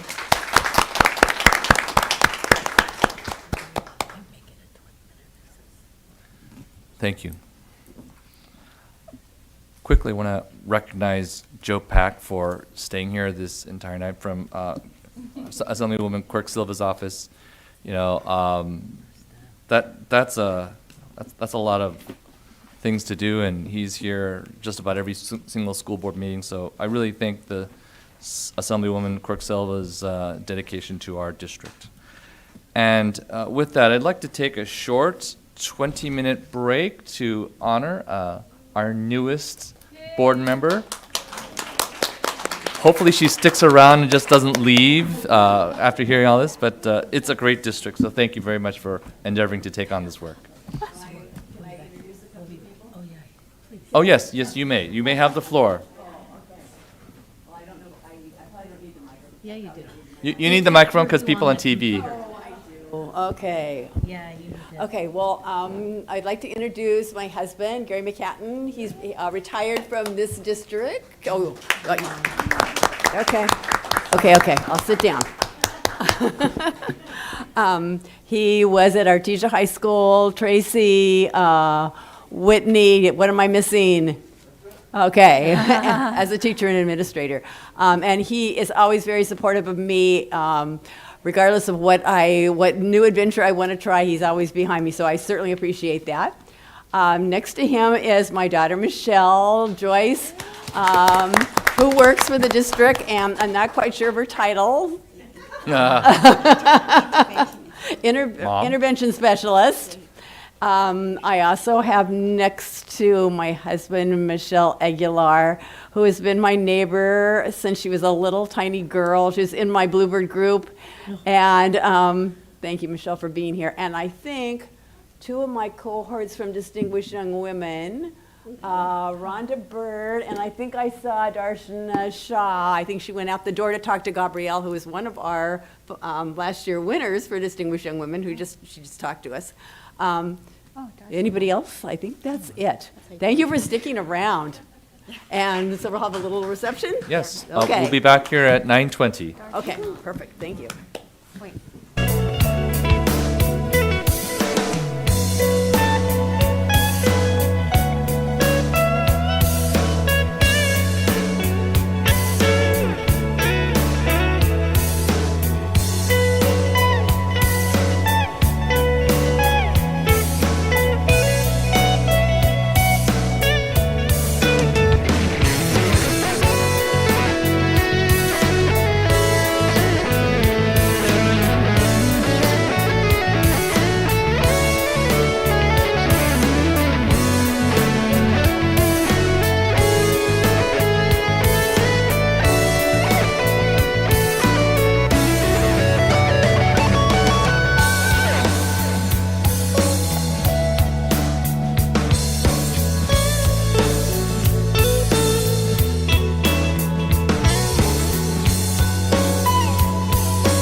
So moved. Tatiana. Second. All in favor say aye. Aye. Motion passes 7-0. You have a motion to approve the minutes of the regular meeting of April 1st, 2025. So moved. Sue? Second.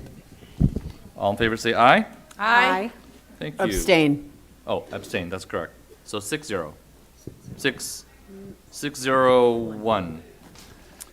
Can I have a motion to approve the minutes of the special meeting of April 26th, 2025? So moved, Mendoza. Second? All in favor say aye. Aye. Probably one sort of abstention. You were sort of there. Yeah, abstain. So 6-0-1. President's report. In the interest of time, I'm going to pass on that. Dr. Zietlow? I will just be quick in the interest of time.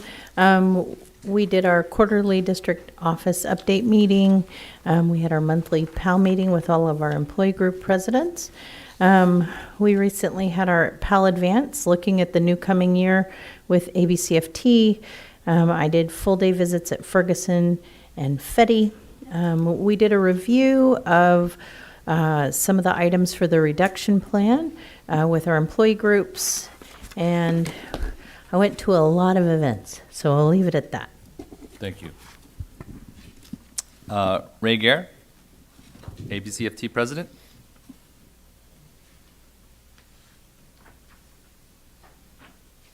Whoa, I think we're going to get something.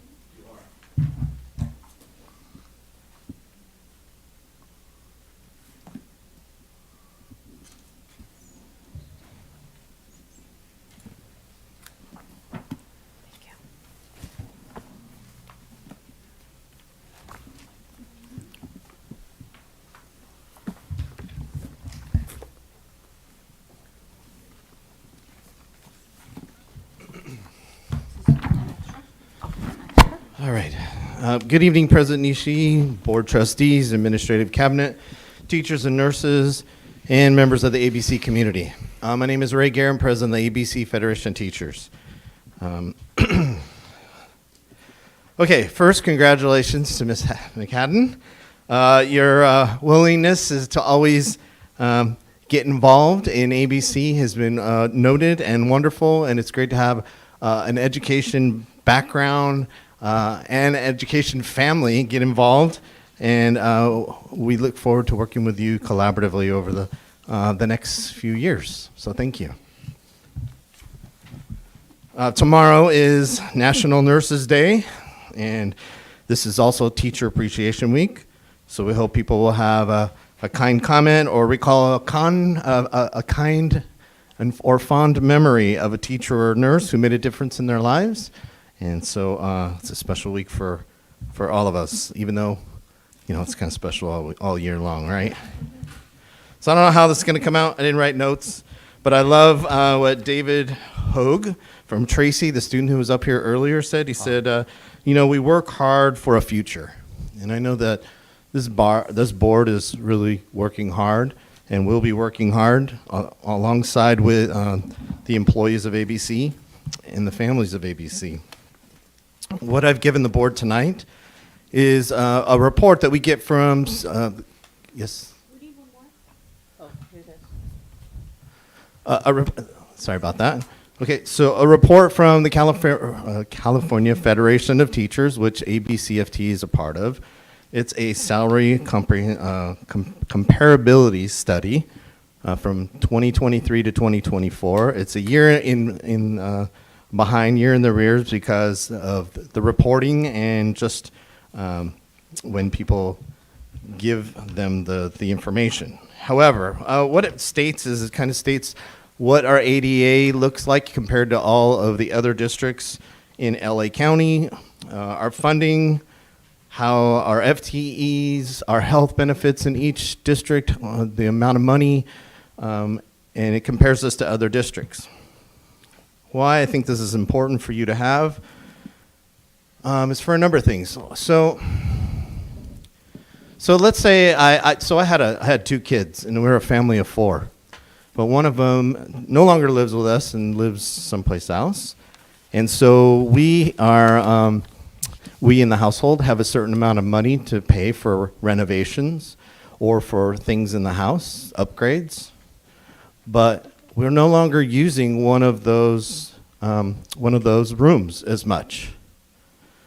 Not unsimilar to what's going on here in ABC, where we've lost about a fourth of our population as far as low birth rates, people moving away, and so we have probably more facilities than we do necessarily have a need for. And we have to be judicious about our money.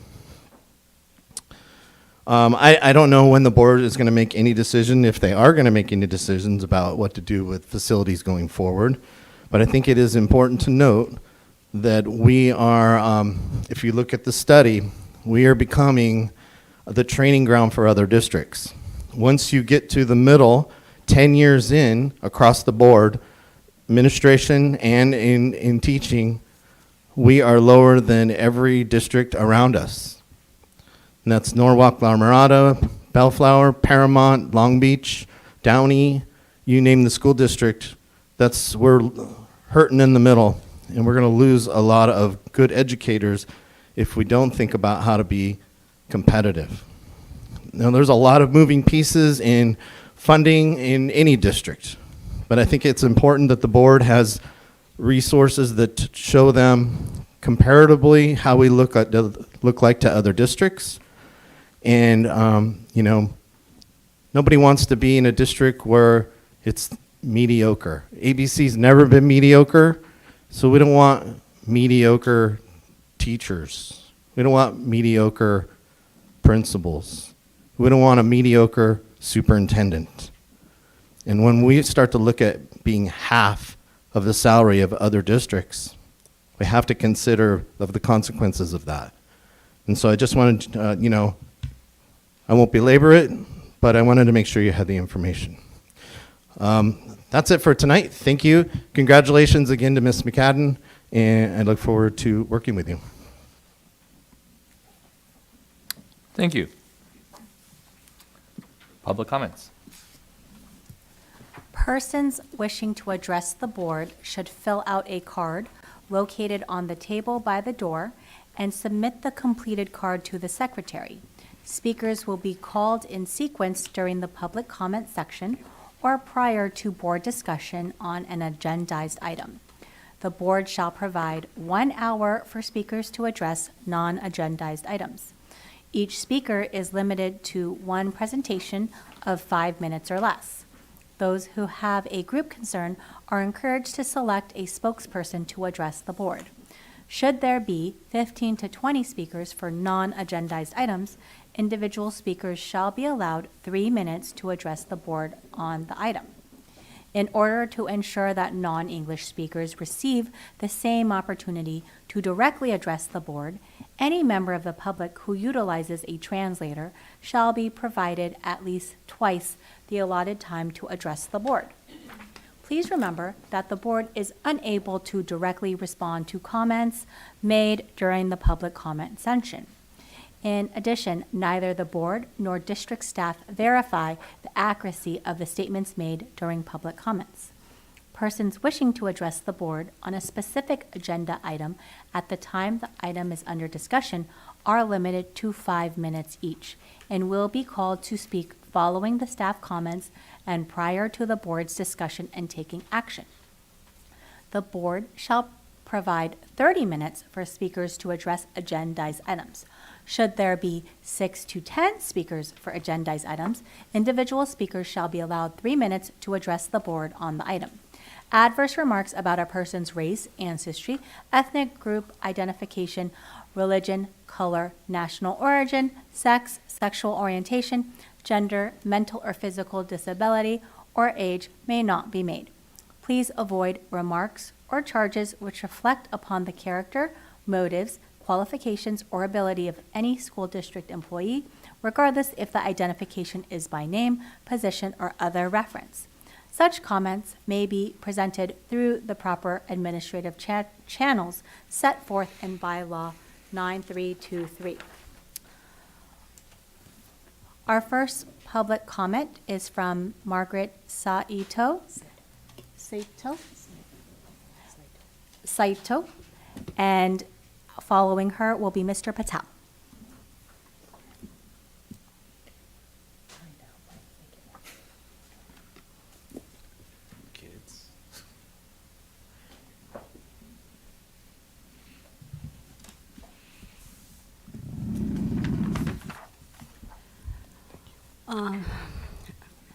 President Ishii, Superintendent Zilo, members of the board, members of the staff, community members that are here. I'm Margaret Saito, I'm a community member. Now, I've sat through presentations of ABC Excel, the types of enrichment programs that you have here at ABC. I would like to suggest something if you're not doing it already. I think increased activities that we should do should increase reading comprehension, problem solving, also in that activity. To that end, you know, April 15th, we do our taxes. Now, why not give our students the opportunity to prepare a return?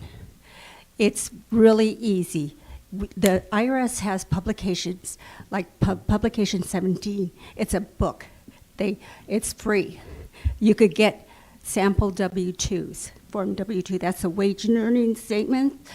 You could probably get the 1099 form, which is like for interest, dividends. There's also miscellaneous, so they can learn about these things. Because, you know, by doing a return, you learn about how much my money the government uses, where's my money going? Now, most adults, they pay somebody to do it. But I think that by learning the terminology, they would be able to do it. I mean, it's written in plain English. I think they probably have Spanish translations if you want them. Just ask the IRS. And there are publications that tell you this is earned income. This is what counts as interest. Because I see this as progressive in terms of they can learn to do single taxpayer. They could do like head of household, a mother with a child. They can learn how to do earned income. Eventually, I'd like to see like them doing like a sole proprietor. So you could even, like they talked about having people come in from different kind of industries, and they could talk about their industry. And so we can know what kind of expenses they have. And then you could come up with a simple lesson. And the students would have to figure out, how do I do the return? Based on these kinds of expenses, I know these are deductible. And also, like if you have a sale of a house, you know, you could do lessons on that, you know. So you learn how it works, because it's gonna, if you go through this, you're gonna start understanding. You'd have to understand the terminology. So it's gonna increase their reading comprehension. And it's very simple things like, what is it? Okay, you are the taxpayer. What is a dependent? What is a qualified relative? What do we consider earned income? These types of things, these are life lessons, and you would be giving these students a life skill, and this will increase financial literacy. So I see it as progressive. I see it as a way we could start teaching the students something very practical, and it's not going to cost you very much. Maybe the printing of the publications. And you can get it from the IRS website, okay? You can download anything they have, and they will tell you whatever you want to know. You could probably get them to ship you stuff, you know, because like everything on the returns, there's a publication for it, and it explains it. But then the students would have to read it, and that's what's important. And they would learn how all these things are interrelated. And I think this is a very practical skill.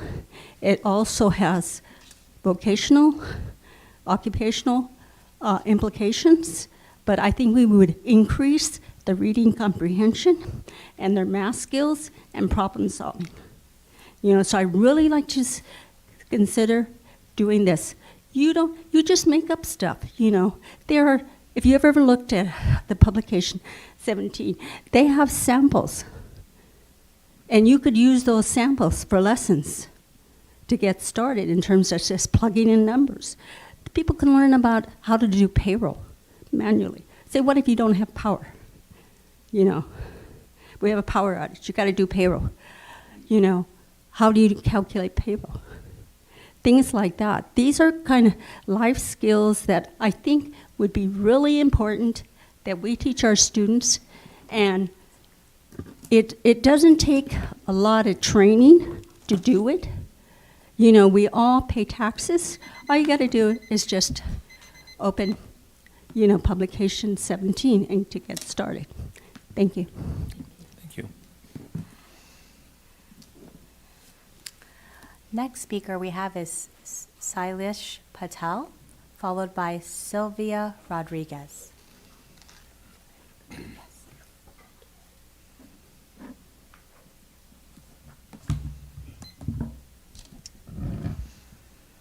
Good evening. My name is Sailesh Patel, and I've been a resident of the district since 2004. My children have gone to ABC Unified School since first and third grade. I'm here to discuss my concerns regarding the Cerritos High School graduation ceremony and the response that I've gotten, or the lack of response that I've gotten from the CHS administration and staff. I first addressed my concerns to the CHS administration in an email on February 5th. I stated how I was concerned about when I attended the graduation ceremony 2 years ago, when my son graduated, that the GAR Stadium lights were turned off after the ceremony, and as a result, I had to push my father's wheelchair through a darkened parking lot with a lot of families standing next to their cars, celebrating their students' graduation. In that email, I suggested creating an area, either inside the field or outside the field, where lights would be kept on so students can celebrate with their families instead of having families stand near their cars in the parking lot. After any graduation ceremony, families want to celebrate with their students. That happens at every school in the country, every school in the state. The challenge is the Cerritos High School graduation is a nighttime graduation, and so when people are celebrating or congregating after the ceremony, it's done in the parking lot. It's a very different experience than what happens at the football games where people are leaving. That doesn't happen after the graduation ceremony. And I believe this is an unsafe situation in that there could be distracted drivers in the parking lot that could run into a lot of people just standing around by their cars. With cell phones and everything else, we can't count on people obeying the rules in terms of driving. So I suggested in my February 5th email that maybe some of the $20,000 plus money that is spent on the fireworks show be diverted to pay for lighting and custodial services at GAR High School so the families can celebrate in a safe location. I didn't think that was an unreasonable request. I was told by my children that the fireworks budget, both of my children in ASB, the fireworks budget was somewhere between $22,000 and $27,000 each year. It took the CHS administration a month to even get, I had to query them a month later in March, and Dr. Flores said he hadn't discussed my request with any of the relevant staff members. Then on April 2nd, I received a notice, which conveniently was one day after the last board meeting, that my request to have some sort of safe space set aside, could be the GAR gymnasium, could be whatever, was rejected because, as Dr. Wise stated, and I don't think she's here, though I did talk to her in the hallway, it takes many months of advanced planning to plan the graduation ceremony, and it was too late. I reminded her in my email response back to her, and even in the hallway, that I did actually send my email many months in advance, but nothing happened. So we are now going to go through a graduation ceremony at the end of May, where it's going to be the same situation where people are going to be standing around in a darkened parking lot. Dr. Wise feels like this is a lighting issue, and I explained to her again in the hallway, it's not a lighting issue to me. It's an issue to provide safe space for families to congregate after a graduation. It just doesn't seem like it's that complex of an idea for people to understand. So I asked Dr. Wise in my email of April 28th, I'd like to see the invoices for the fireworks shows for the last 6 years, because that's how long I've been paying ASB fees at Cerritos High School, and I've not gotten a response from her. The only response I got from her was that the cost of the fireworks is not $30,000. That number is inaccurate, which to me is just bureaucratic doublespeak for not confirming or denying what the actual cost of the fireworks are. So a couple of things I would like the board to consider, and I don't know this process, whether you can consider it or not, but some of the suggestions I'd like to make is figure out a way that benefits students and their parents to celebrate the graduation at night at Gar High School that does not put people at risk. I'm sure the CHS administration will tell you it's too early now to start thinking about 2026, but I would do that as soon as possible. The other two things I'd like to have is I think the ASB financials across all high schools should be made public to the parents and the students. Though it's up to the ASB leadership to decide funding priorities, it is a lot of money that goes into the ASP budget. At Cerritos High School, there's over 2,000 students. If 1,500 of those sign up for ASB and it costs $100, I don't know whether it does or not, that's $150,000. And there should be audited financials behind that. And I think the parents should know where this money is going so they can make a decision as to whether this money is being spent wisely or not. And finally, I think the senior class at Cerritos High School should pay for the fireworks ceremony and not the rest of the student body. I don't understand why all of ASB has to pay for the senior fireworks show. It's like asking the parents of students who are not athletes to pay for the pay a portion of the student athletes' transportation costs. It makes no sense. I realize this is how it's always been done, but that doesn't mean what's been done has been right. Thank you for your time. Thank you. Next, we have Sylvia Rodriguez, followed by Adrian Ayub. Good evening, buenas noches, President Nishi, Vice President Noyola, Clerk Yokoyama Bui, board members Suyu, Jean McHatton, Leticia Mendoza, and Dr. Olga Rios. My name is Sylvia Rodriguez, and I am the proud resident of Cerritos, a retired teacher, the president of ABCFT Retiree Chapter, and most importantly, an immigrant whose parents fled the dangers of communism in search of freedom and a better life. Dr. Zilo and the rest of the trustees, I want to commend you for the initial steps you outlined in your February 7th report in support of our students. You affirmed that our students have the right to food if they're hungry, access to tutoring, mental health support, and most importantly, to feel safe in their schools. You also highlighted some of the resources that our district has made available to help families understand their rights. I especially appreciated your emphasis on Article 5145-13 adopted in 2018, which states that no student's rights should ever be violated, and that every student has equal rights and protections. This is a solid foundation for our district to build upon. However, recent events remind us that we cannot be complacent. Just last month, a very serious incident occurred at 2 LAUSD schools, where federal agents arrived seeking to question students. These agents did not show identification and falsely claimed to have parental permission. Thankfully, the front office staff recognized this for what it was and did not allow them on campus. Dr. Carvalho, LAUSD superintendent, and an immigrant himself from Portugal, responded very angrily and forcefully, as he should have. For him, this issue was deeply personal, but in truth, it should be personal to all of us, regardless of immigration status. Our students, all of them, deserve to feel safe at school. Also, districts like Corona Norco had a law firm train administrators in person. Then office staff was trained. The office staff went through a mock scenario to practice protocols. In addition, training materials were simplified for parents and were translated in various languages. Parent and community meetings were provided by the district administrators, and a lawyer was present to answer parents' questions.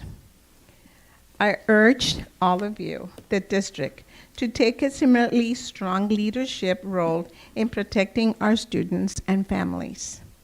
There are organizations like El Rescate, LULAC, LULAC, and CHIRLA, CHIRLA, that can guide our district departments in informing and protecting our communities, both the north and the south areas of our district.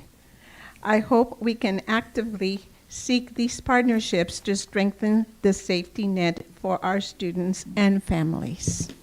I thank you for your time and for your commitment to the well-being of every student in ABC Unified. Thank you. Next, we have Adrian Ayu.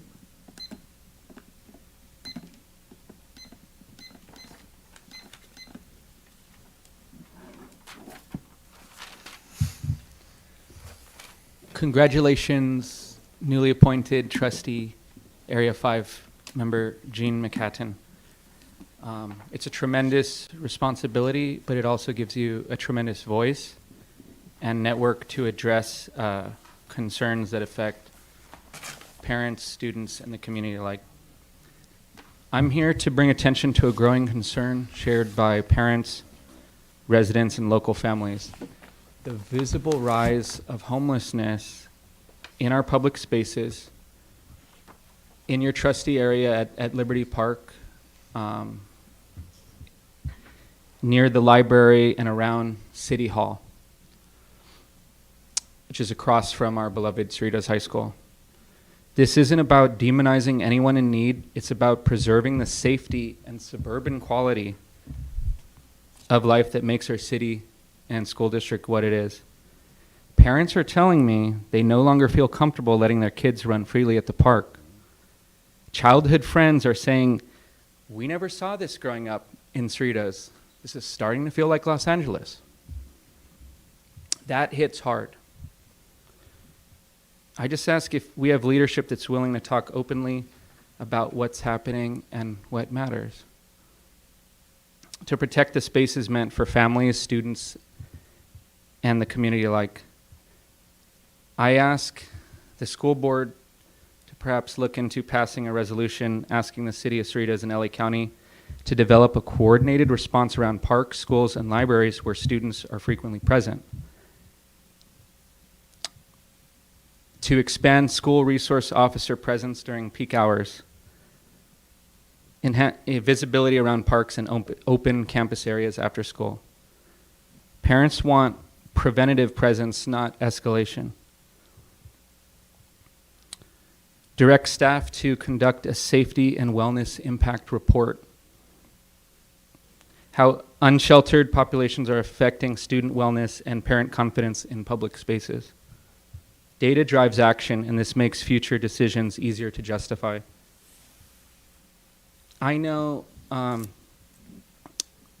that I've said before that partnering with faith-based organizations can maybe be one step on the path to resolving this issue. Encourage campus clubs and leadership students to volunteer with safe, reputable outreach ministries like food banks or shelters, teaching compassion while keeping the enforcement separate. What if we gave our seniors the chance to lead real service efforts? High school seniors across the U.S. have played meaningful roles in fighting homelessness, not through protest or politics, but through grassroots action, advocacy, and human-centered projects. So I just ask to, again, you have a voice, you now have a reach.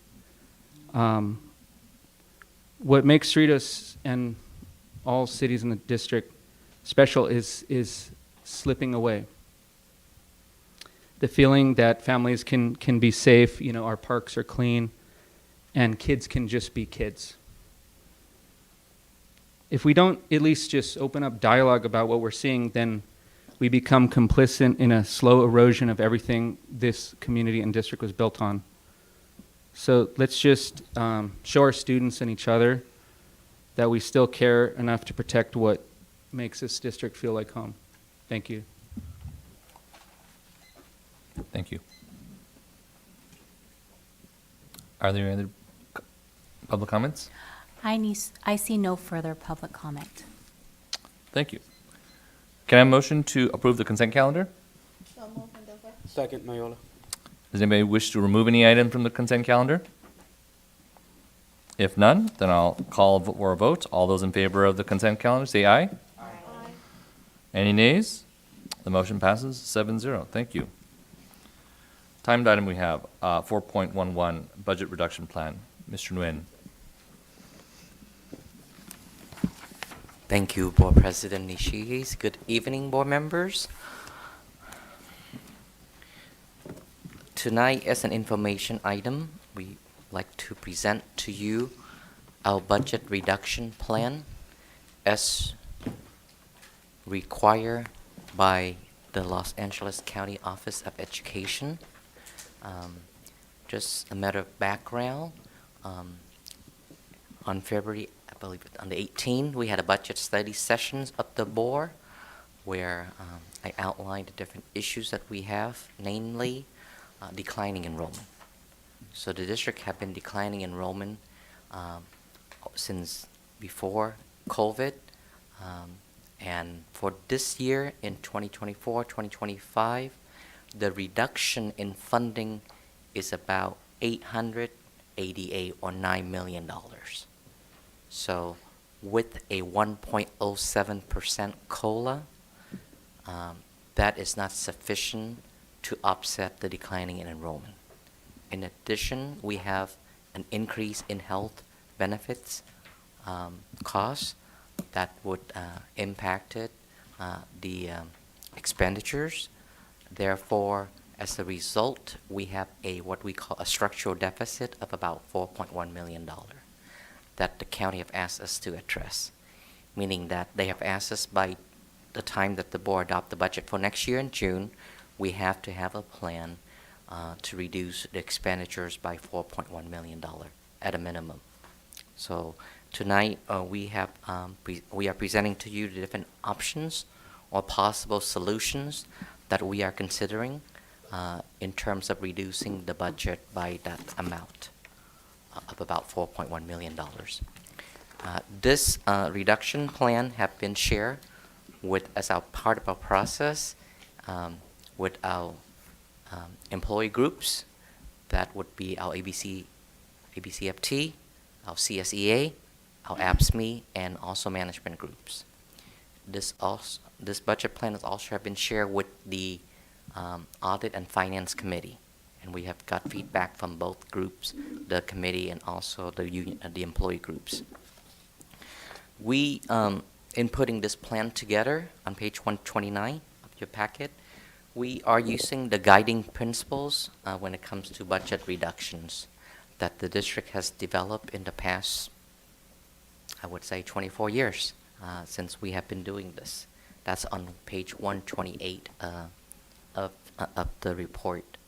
Because when it comes to cuts, it's going to be difficult. Number one, the question is, where do you cut, right? The question always going to be as far away from the classroom as possible, right? That's, I don't want to say cliche, that's true here in ABC. We do that.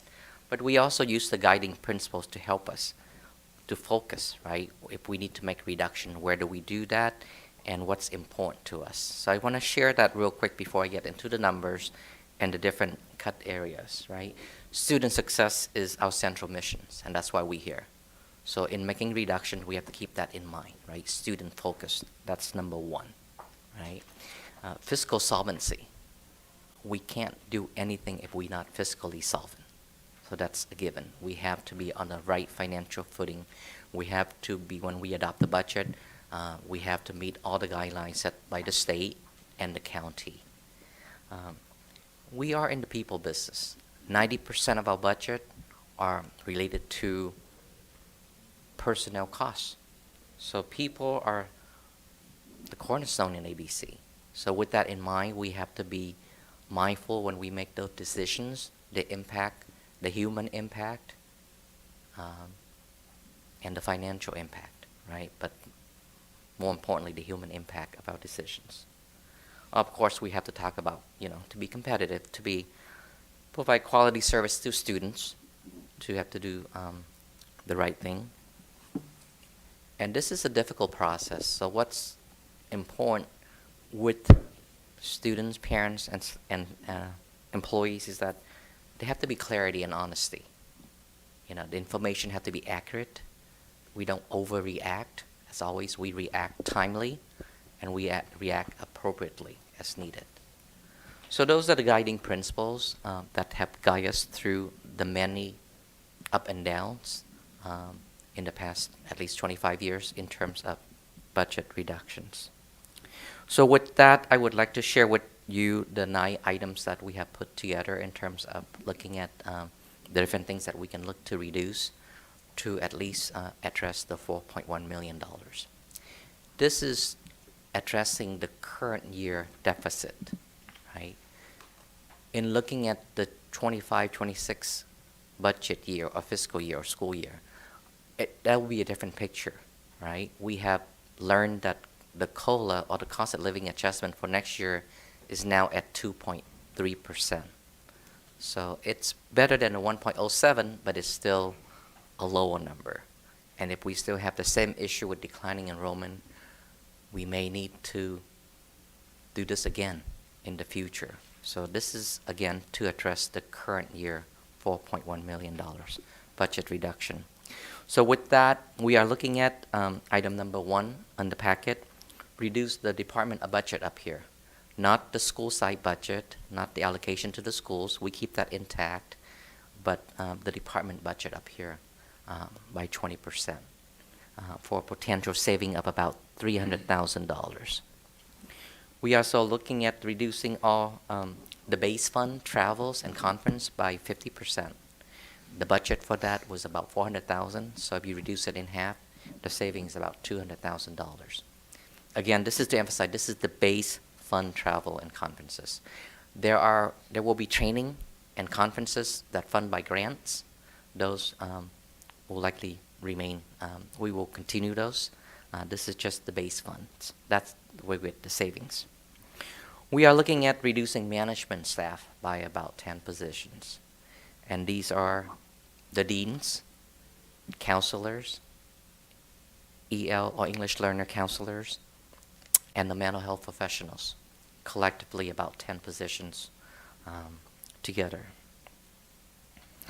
Number 4, we are looking at TOSA, or teacher on special assignment.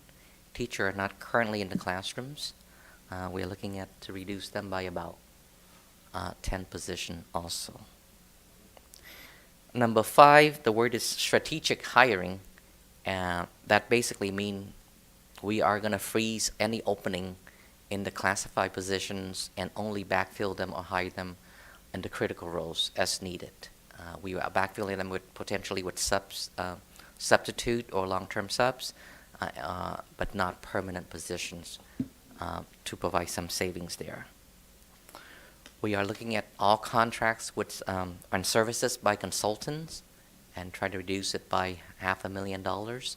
And this is all sort of consultants, whether it's professional development or support or training or just provide special services to the district. We are also looking at reducing the professional development budget by $500,000. This is our training to staff, both certificate and classify management.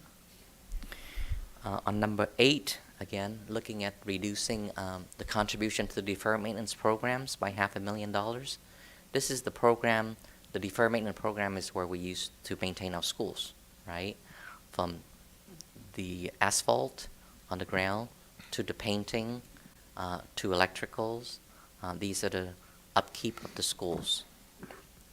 We're also looking at reducing the contribution to the what we call the post-employment health benefits program. This is the program to retirees that, according with the collective bargaining agreement, that we are providing health benefits for. The contribution of that just paused for a year is $500,000. So collectively, these 9 items add up to about $5.9 million. So as you can see, it's more than the $4.1 million you need. So that to give us some options if we don't need to reduce where we really shouldn't, then we don't. Or if we need to do more, then the 4.1, at least we have some option here about $1.8 million. So this is tonight. There's no action from the board. We just need the board discussions to get feedback and input and direction from the board as we prepare the budget, in June, and the LCAP for the board to consider. So this is the first step in the process. So with that, I'm here to answer questions from the board. Board Member Yu. This is not a question, but I just wanted to clarify. For the new board members, Tuan, can you explain what the relationship, like the county gave orders? Why do we, the relationship, like the meeting that you had with the county so I think if you can clarify what that is and what that means, I think that would help, the board members. Thank you for the question. So this speaks to the budget process, right? Annually, school districts are required to prepare a budget that will be adopted, hopefully be adopted by the board. Once the board adopted the budget, it will be sent to the county for their approval. They have to approve the board adopted budget. They do have the right under AB 1200 to not approve a budget if they believe that is not balanced, or it won't be able, the technical term is that to meet financial obligations, not just in the budget year, but more importantly in the 2 out years. So we have to be able to show that the district can meet our financial obligations in the budget year, which is 25-26, but also the 2 years after that. Because legally, we are required to have a 3% reserve. So that's also in statute or in code. If the county believes that we will not be able to do that, they can request the district to put, the term they use is the fiscal stabilization plan or a budget reduction plan. So basically, they are requesting or requiring, and actually the district to make budget cuts in order to meet the financial obligation of the district in the budget year and the 2 out years. So that's why we're here and we need to do this. So the question is, do we have to do this? Technically, no, the board can reject this, but the consequences would be that it would put the district at risk of our budget will not be approved by the county. So that's the issue. So what happens if it's not confirmed by the county? What are the consequences? Well, you don't want to go there, but if it doesn't, then technically they would ask the district to re-adopt the budget that would meet the reserve requirements. So they would ask the board to reconsider, because if they do not approve our budget, technically too, also the district cannot start our expenditure. We can't spend the money. We can't make payroll, issue payroll. So we can't put requisitions in and start buying things. So they have a mechanism to pause that process if they need to go there. Of course, we will not let that happen. We won't get there. Okay, so this is a requirement, and will there be more cuts in the future?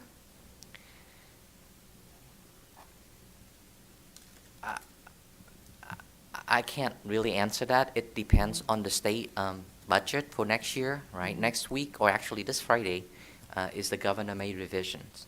So in his May revision, he will provide an update on the state collections on the tax that the state, the April 15 tax collection, to see if we on track. We don't know if the state going to fund the 2 or 3% COLA. Even if they were to do that, we don't know if that's enough to offset the declining enrollment. We are looking at the preliminary renewal rates about health benefits, how insurance from the carrier, Kaiser, and it's coming in at 15% increase. That's a double-digit increase. So when we put the budget together, Mrs. Yu, potentially, could there be another structural deficit? The answer is yes. We won't rule it out. If the revenues do not come in, sufficient to offset the expenditures and the ongoing costs, then yes, we will have to be back at the table and look at potential further reductions. Thank you very much. Thank you. Dr. Rios. Okay. For years, we've had a very healthy reserve. And, as much as I dislike that, it was always like, well, this is to avoid cuts. So the fact that I'm hearing about cuts is very troubling to me.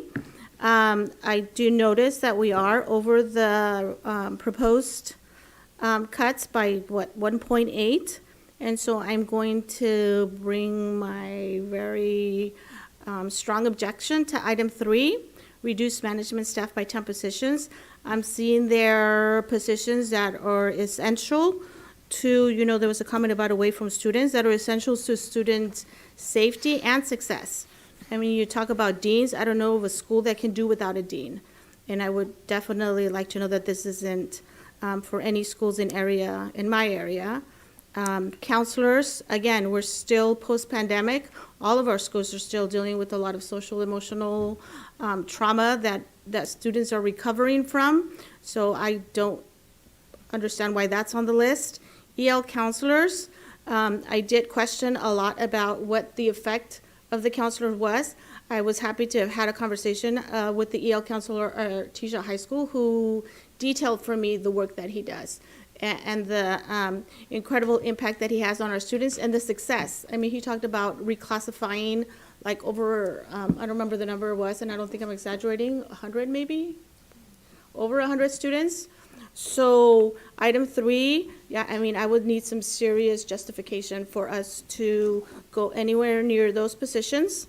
And for TOSAs, I've worked with TOSAs, they're essential, but I'd also, would like to see them not cut. I will say that I was surprised by the reduced budget by 20% to only yield $300,000 in savings. I mean, I'm almost curious to know what the budget for one department is, let alone several. I'm very surprised by that number because I'm familiar with department budgets. But, I think if we need to reshuffle things, I like to suggest that, but I would definitely and immediately request that item 3 be completely removed from the list. Thank you. Board Member Mendoza. Thank you, Mr. President. I have some clarifying questions before I do a recommendation. Can you explain reduce all base-funded travel and conferences? What does that cover? What travel expenses are those? So the community can understand. Well, Thank you for the question. So, at times we send staff to training, right? To conferences, right? That's involved traveling. It could be all the costs associated with that, whether it's airfare or whether it's hotel or whether it's the conference fee and all of that, right? So that's part of the professional development for staff, right? So we have funds, we have training that are required by either the grants or the program. For example, we get recently the district received a Golden State Pathway grants. So that grant may require travel and conferences, and that's payout of the grant. So that should be, we saying that we should continue that. But on the discretionary travel or out of payout the base fund or if you look at the LCFF, there's base fund and there's supplemental and concentration.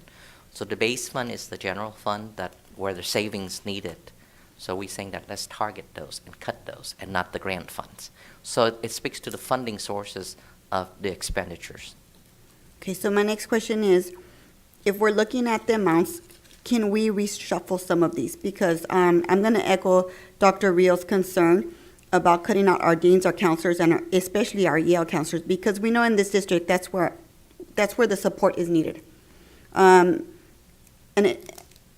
to me, it just seems unfair to cut all of these management staff, and I'm misunderstanding what management is, because from my understanding, management is like a supervisor, like an administrator.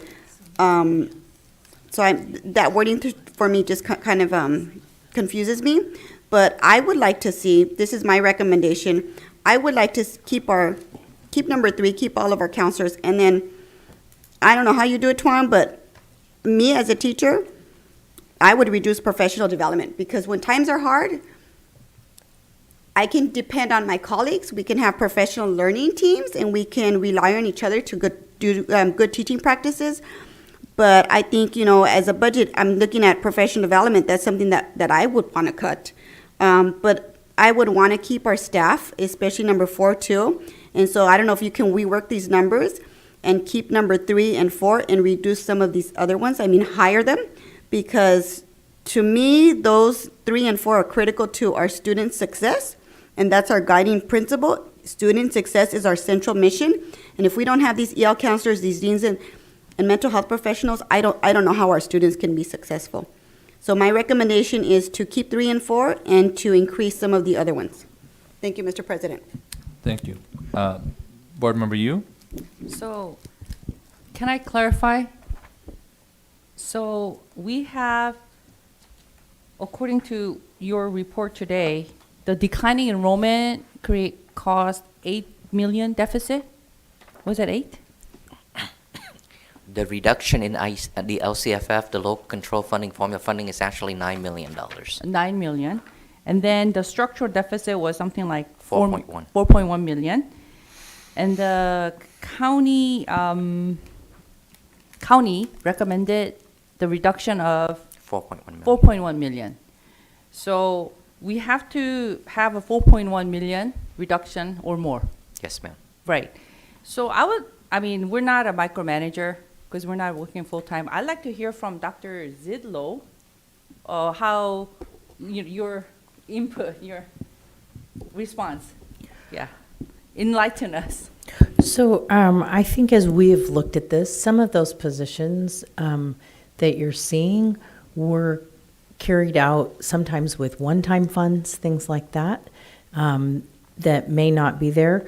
I think our goal with each of this is to not have any one group bear the burden of what is happening.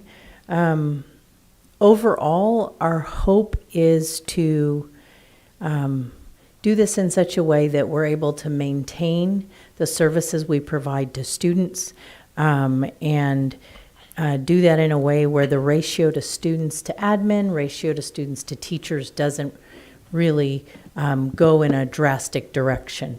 And so that's what you see before you, is really that trying to keep a balanced approach to this, and thinking about each and every one of our groups and what we have to do. However, there are a lot of things that we were able to do with one-time monies that now we just know we can't continue. Mm-hmm. So the 4.1 million has to be cut. So one way or the other, for now it seems like the cut doesn't affect the student success in the classroom. Or does it affect the classroom? Again, we try to, as Dr. Zilo have said, look at the different groups and try to have a balanced approach in a way that would have what we believe the least impact on students. If you ask me, would be no impact? I'm going to say no, right? You can't cut 4.1 and say that there's no impact. But at least the least impact, because student success, like I said, that's why we have it here. That's why we're here, right? But at the same time, we want to make sure that, whatever we need to do, it have the least a minimal impact on students. So I'm just going to assume that you did all that brain and mind, And again, brain we- work. As Yeah. I shared the process Yeah. with the board, right? We did put this together. We share with our employee groups, all 4 of them, right? Executive members from the 4 employee groups looked at this and give us feedback. The same thing, that's why you have the audit and finance committee. They look at this and they provide feedback. So, and that's why we're here too.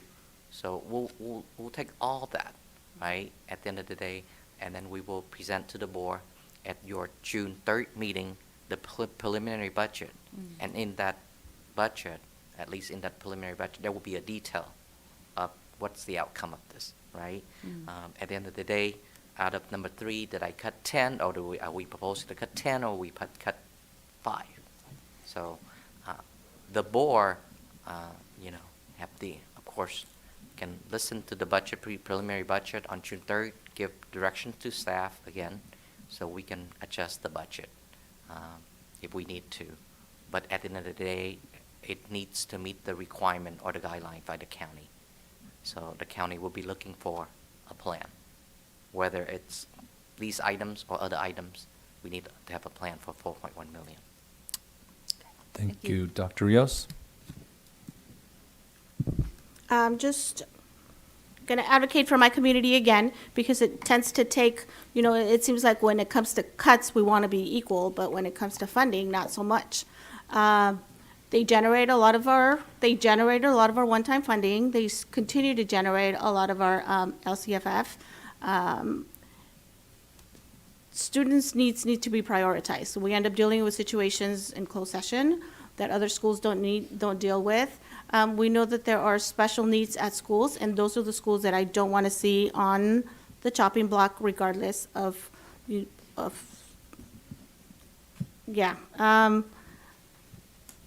Students' safety needs to be prioritized, again, whether it's their physical safety, their mental health. So I'm going to advocate once again that when we're looking at cuts, that we keep in mind that there are needs at some schools that we should be very mindful of.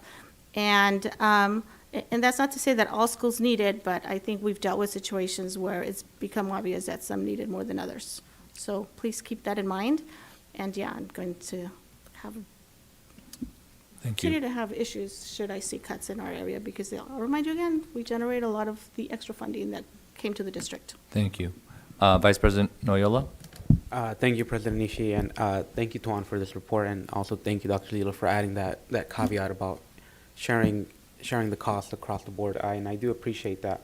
I want to echo what Dr. Rios and Board Member Mendoza said, that I would like to also see reductions to this reduction plan in the areas of 3 and 4, but also on area 5. I think a hiring freeze, having permanent staff also helps to the teamwork and camaraderie. So especially when as much as teachers and class and certificated staff are just as important to students, I think to what a campus is also those permanent staff that kids look to every day. I know this week I got to spend a lot of time with our SIA, so I appreciate what they do for our school culture and campus culture. If we can find ways to get closer to 4.1 by reducing those, but maybe also increasing some of the other options, that would be my suggestion. So thank you. Thank you, Board Member. Board Member in Manhattan, and then I'd like to say a couple things too. Tuan, can you just explain to us what contract and consultant services actually means? What does that take into effect? So the district contract, with a consultant for special services. For example, we contract with consulting group to provide support to our administrators, in terms of PD. So we can look at reducing that. So back to the point Ms. Mendoza had made, PD, you look at PD. So we look at the various services provided by the special consultant and services and see if we can reduce them by $500,000. But mostly it's related to PD, professional development. Okay, so I'm 6 sorry. and 7 are both related to PD. Correct. Thank you. So it's at 10:20. I don't think we're going to get done in 10 minutes with including all our action items. Can I get a motion to extend the meeting from 10:30 to 11:30. Now, I don't think we're going to go to 11:30, but we're only allowed to do it just once. And so this agenda does have a lot more action items, and if there's anything more than just a slated yes, which I don't think is responsible, we need to have the time. So can I get a motion? So moved. Second. Thank you. All in favor, say aye. Aye. Thank you. So I'd like to make a few quick questions here. So in relation to this particular thing, you went through the audit committee and they looked through all of the specific priorities, and you've gone through the management groups to talk to them about the specific issues and manner in which we do these things. The budget that I saw recently, or the letter I received from the county, said that in 3 years we will have $3 million, going from $23 million to 3. That's the letter I think I read. That's 1% out of a $300 million budget. So if there's a hiccup in the economy, there's a lot more. This is not what's going to happen. It's going to be a lot different. So when I look at this thing with professional development by $500,000, what is our total professional development budget? Thank you for the question. Depends on the year. It's roughly about $3 million. $3 million. So this is actually almost 30% of that? No more? It's 1/6. 1/6? Okay, it's a pretty big percentage of it, right? So I don't know. I do agree that professional development is something that would be okay to reduce, but this is a high percentage of that. And this management, some of them are not filled positions, if I'm not mistaken. Correct. And what percentage of this is the total Yeah. of people in these? It's about 5%. It's We about have 5%. Correct. 200 or so management positions. Again, as we going through our process, thank you for that question. I want to remind the board that the district has always have the position of we do not lay off any permanent employees. So if we need to make reductions, either it's a vacancy or we ship people around, or these are temporary positions. So no permanent employee will be displaced or laid off. And so I agree that we need to have the TOSAs, and I agree that we need to have the deans and the counselors and all these people, but I also agree that we need to prioritize the teachers in the classroom. And so if this isn't reduced, then those other things, by definition, are reduced, and that directly affects the kids in the classroom. And I know that deans affect a large group of kids, and mental health counselors help a lot of kids. I get that. I totally get that. But in terms of education, it's devastating to lose a teacher, and it's devastating to lose any staff. I think that they're doing the best they can to keep it as far away from the classroom as possible. As far away. And none of these are good choices. I don't like any of them. Like deferred maintenance, that doesn't mean we really save any money. That just means this year we save $500. Next year, we still need to fix that roof. It's always going to leak. It's not like the roof is not going to exist. We still need to fix it.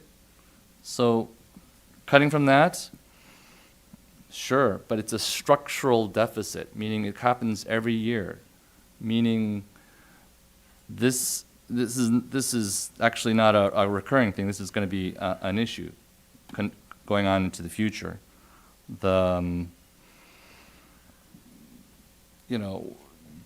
Rios talks about it's very important for us to train our teachers to be really good at what they're doing. This is 1/3, or not 1/3, but you said 1/6 of the budget. That's a larger percentage than any of these other cuts here. Where we're going to make the biggest difference is, unfortunately, 3 and 4. So I want us to just know in relation to the ratios of what we're cutting here, because 10 positions out of 100 is different than $500,000 out of a $2.5 million budget, right? That's the ratios we're talking about. So if we don't want to train at all any of our teachers, sure, we can cut all of the professional budget, but it's not going to make as big a dent as these other things, particularly since the promise by administration is not to get rid of permanent people, right? That's the promise that we have here. Keep it away from the students. This is meant to keep it away from the students. So, and this has been seen by all of our staff. So I'm inclined to not, I think this 5.9 is actually kind of conservative considering the latest things that are happening in our economy, right? This is based upon a projection of a nice economy.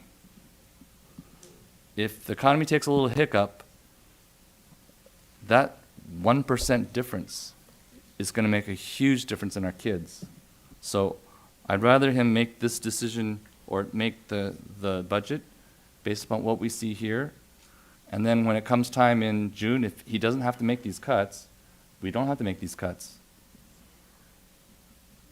Come June, when we actually get the budget, if the May revise is a lot nicer, then we don't have to do these things. But I think we need to give him the authority to make these decisions or at least give us the recommendations of these things and then work through those, how it actually will look. Thank you. Board Clerk Yokoyama Bui.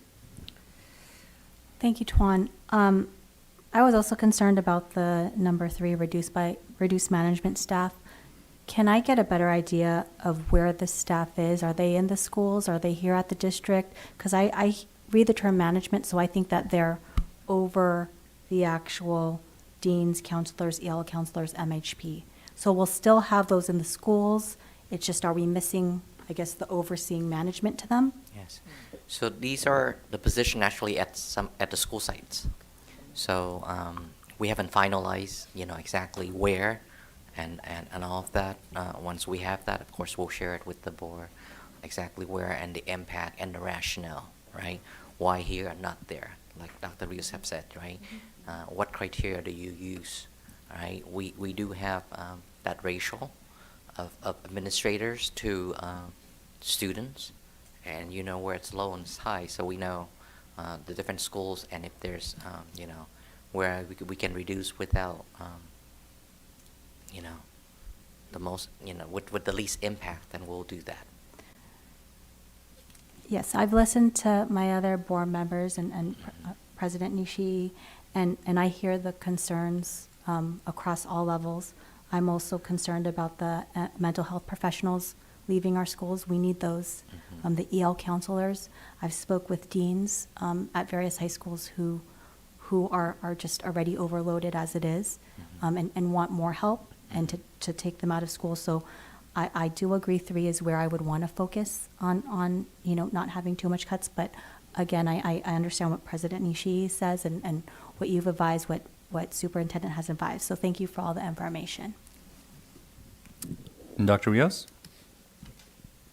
So I made my point, but I am going to object to your suggestion, Mr. President, about going to the 5.9. I mean, I have a problem with the 4.1. I think that we've had a healthy reserve. Then if I had it my way, we dip into the reserve because that's what we were told we were having the reserve for, instead of making cuts. I think it will impact our students. I don't think it's fair to our students today to say in 3 years we might be in a deficit. I mean, let's get better at spending our money, but not punish, because that's the way I would see it. Students today, by taking away a counselor, by doing all these things, because what may or may not happen in the future. Thank you. Thank you. Board Member Mendoza? Thank you, Mr. President. I'm going to stand with what I said before. I want to see less reduction in 3, and the other areas 1, 2, 6, and 7 higher. And I'm going to say this. I'm a teacher. I'm in a classroom. And if my principal came to me and said, Ms. Mendoza, would you rather have an EL counselor or would you rather have more professional development? What do you think I'm going to say? I'm going to say a counselor, because that person is going to be helping me, because as much as I think I'm a superwoman and I can do everything I can in a classroom within the 6 hours, I cannot.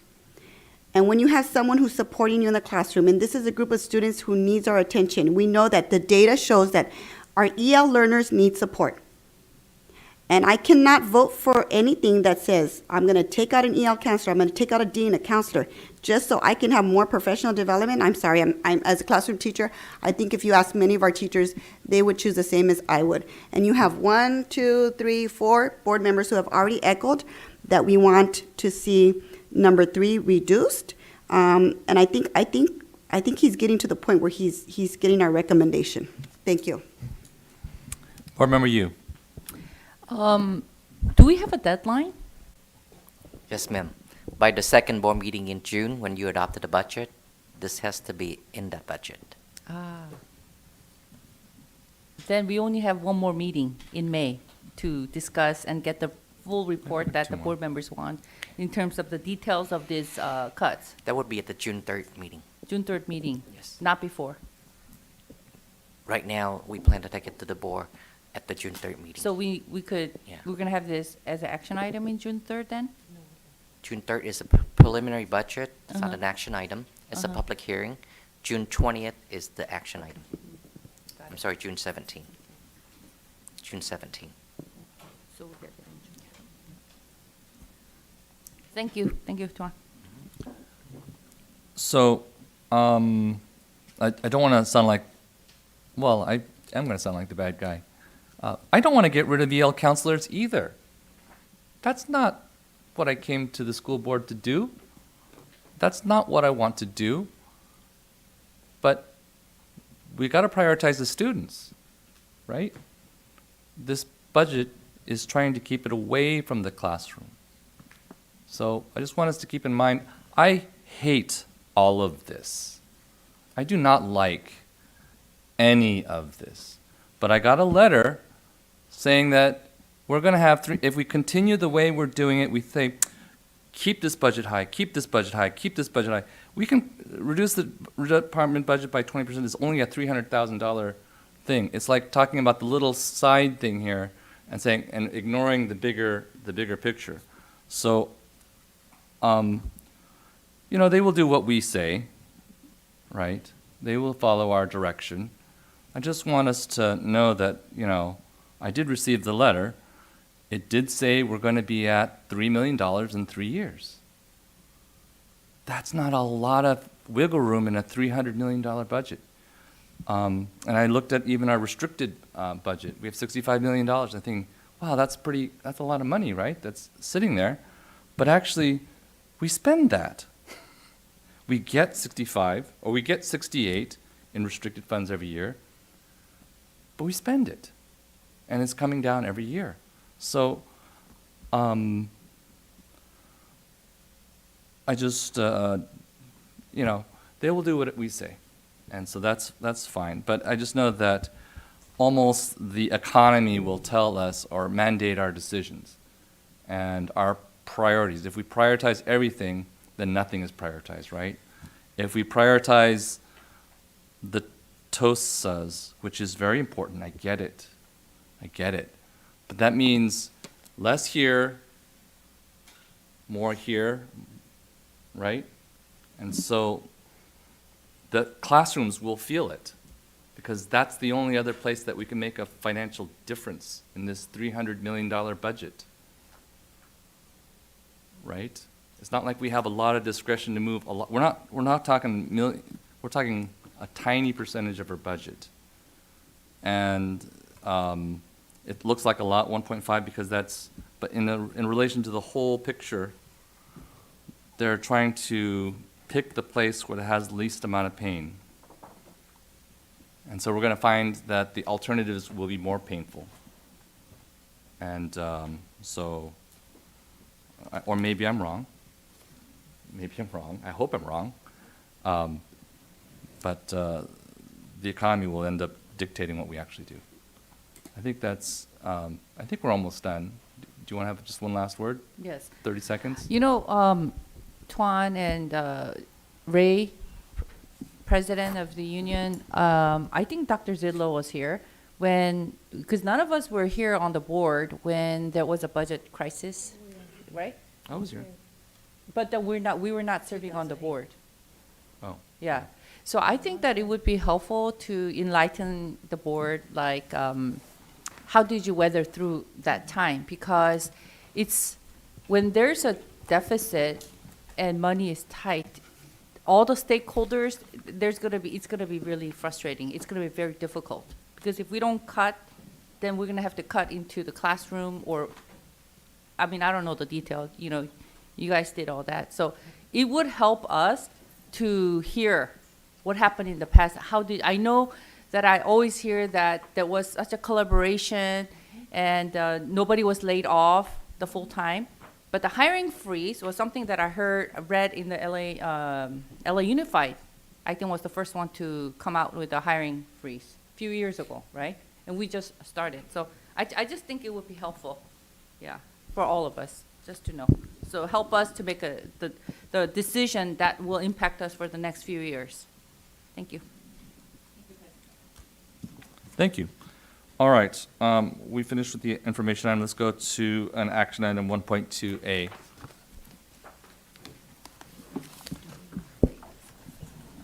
No. Wait, which one? No, we're not. Can I have a motion to adopt Resolution 24-23 acknowledging May as Asian American, Native, Hawaiian, and Pacific Islander Heritage Month? So moved. Dr. Zito? Thank you.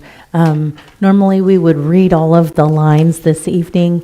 In light of the fact that we had 4 students share clearly their experience, we will forego that tonight since it's so late. But I think there's a lot of great people and things about the cultures that have withstood the challenges that come being in a melting pot like America. So if you get a chance, please read. Thank you. Are there any public comments on this item? None. Are there any board comments? Then I'd like to call for a vote. All in favor say aye. Aye. Any nays? Motion passes 7-0. Can I have a motion to approve a memorandum of understanding between the Board of Education and ABCUSD, Local 2317, California Federation of Teachers, American Federation of Teachers, AFL-CIO, regarding the retirement incentive for the 2024-2025 school year? So moved. Second. All right. Dr. Fraser. Thank you, Mr. President. We're bringing forward the memorandum of understanding between the Board of Education and ABCFT regarding the retirement incentive as presented. Thank you. Do we have any public comment on this? None. Do we have any board comment? Thank you. Board Member Mendoza. Yeah, I just want to say I'm jealous. I want a golden handshake too, so I can leave early. No, I'm just playing. But I'm glad we reached this agreement with our bargaining units, and I'm very supportive of it. Thank you. Thank you. Thank you very much. Can I have a vote? All in favor say aye. Aye. Any nays? Hearing none, the ayes have it 7-0. Can I have a motion to approve the agreement between the Board of Education and American Federation of State, County, and Municipal Employees, AFL-CIO, Local 2229, regarding the retirement incentive for the 2024-2025 school year? So moved. Second. Dr. Fraser? Thank you, Mr. President. We are bringing forward this agreement with our AFSCME Association. Again, similarly, as you'll see, all the MOUs and agreements that we've made with all of our associations, they're all in the same in nature, and so I just wanted to point that out as well. Thank you. Board Clerk, do we have any public comments? None. Thank you. I have a quick comment on that, just so people know that it's not exactly a golden handshake. It is an incentive to have some retirement, and that this will encourage people to retire this year rather than next year, and we think it will actually improve the quality of our district. Okay. Okay. Or yeah, maybe the executives call it golden parachute, which is not the case here. It's not very golden. It's more silver-like. Anyway, and public money need to be spent wisely, and I think it's wisely spent. All right, all in favor say aye. Aye.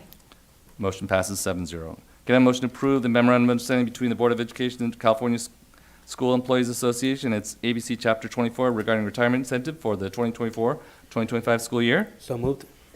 All, Dr. Fraser? Thank you, Mr. President. We are bringing 2.4 forward to you this evening as presented. Do we have any public comments? None. Any board comment? And I'll call for a vote. All in favor say aye. Aye. Any nays? Hearing none, the motion passes 7-0.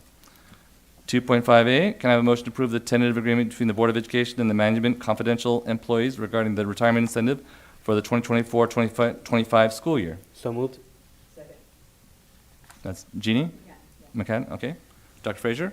Thank you, Mr. President. I just want to say to all of our associations, thank you for the work that they've done on these. It was quick work that we came together and were able to agree. And so this 2.5A is bringing forward just with our management and confidential the same agreement as the previous. Thank you. Yes, I also would like to say thank you for all the unions coming together on this. Is there any public comment on this? None. Is there any board comment on this? Hearing none, I'd like to call for a vote. All in favor say aye. Aye. Any nays? Hearing none, the vote passes 7-0. Thank you very much.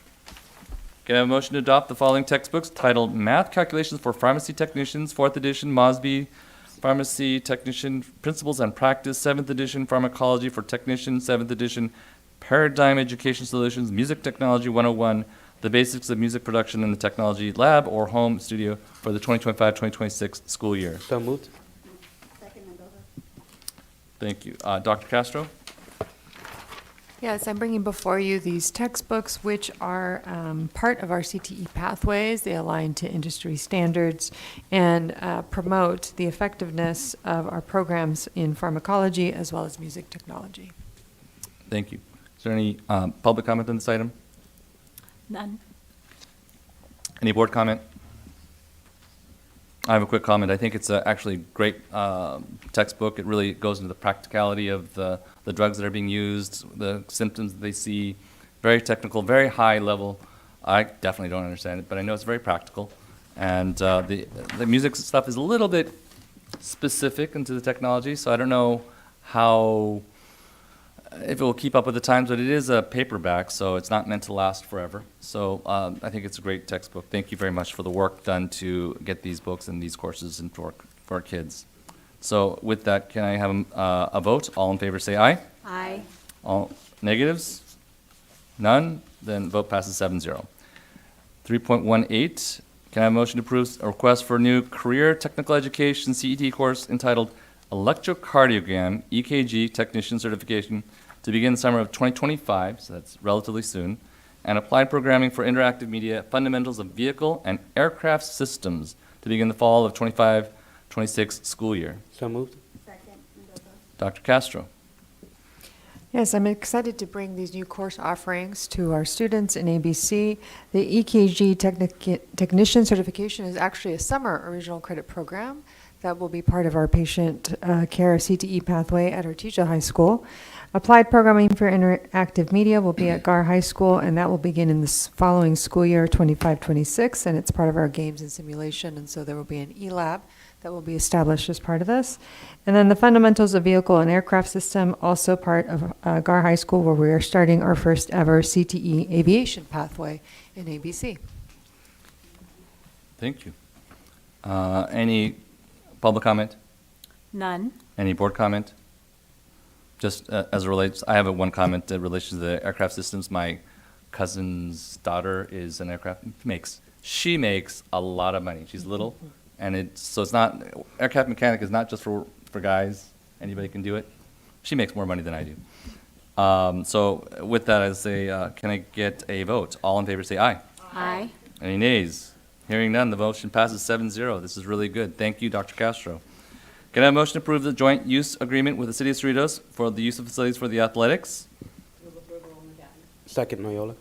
Mr. Nguyen. Thank you, Board President Nishias. The districts and the City of Cerritos have joint use agreements going back to 1971. So in the past year, we have worked together, the two agencies, to come up with a renewal of the joint use agreement. On page 115 in your packet would be the exhibit of the different site being used by the district from the city, and also the site from the city to the district. And Schedule B spelled out the time and the exhibit of when we can use of that and the share costs. Legal counsel have reviewed the agreement and have signed up on it, so we are bringing forward to the board for approval. We are looking forward to have many more years of the partnership between the City of Cerritos and the district, and potentially even expanding the partnership and the joint use agreement. So we are recommending the board to approve the renewal of the joint use agreement. Thank you. Any public comment? None. Any board comment? Oh, we have plenty. Ms. Mendoza, Board Member Mendoza. Thank you, Mr. President. Do we have agreements with other cities? Yes, ma'am. Do they come to the board? Because I don't remember. Yes. We have agreement with the City of Hawaiian Gardens.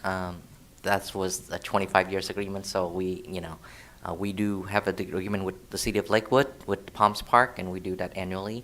And I want to see if Artesia, we have an agreement with the City Do we of have one with Artesia. Portuguese Hall? Do we have an agreement with the Portuguese Hall? We do have an agreement with the Portuguese Hall, but Does that that's not come- the city, that's through the DES or. Okay, so we don't have an agreement with the city of Artesia for any Not- facilities use? Yeah, we, Yet, because my question is why not Artesia? Why are we the only ones without an so we agreement? can approach them because we always work with them, and there's needs, if they have the facilities, the issue is if they have the facility that we need and we have the facility that they need, then that's where the joint use come in. Well, I would like to make a recommendation to reach out to the city because if there's no agreement, then how do we reach out to them? I would like to explore that because I think it's my small city and we don't have an agreement. We don't have much, but I mean, we could share. And I think I'm being excluded from agreements, and I think we need to reach out to my city.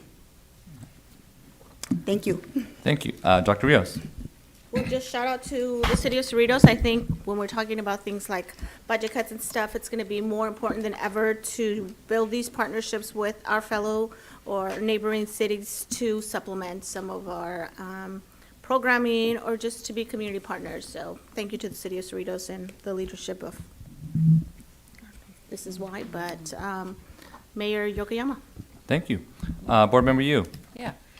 Oh, what a good news. I'm glad that we're able to collaborate and, share the facility. And especially, because what is that? The pickleball. Okay. I heard that Don Kanabe Park playing pickleball, they have to pay $10 an hour.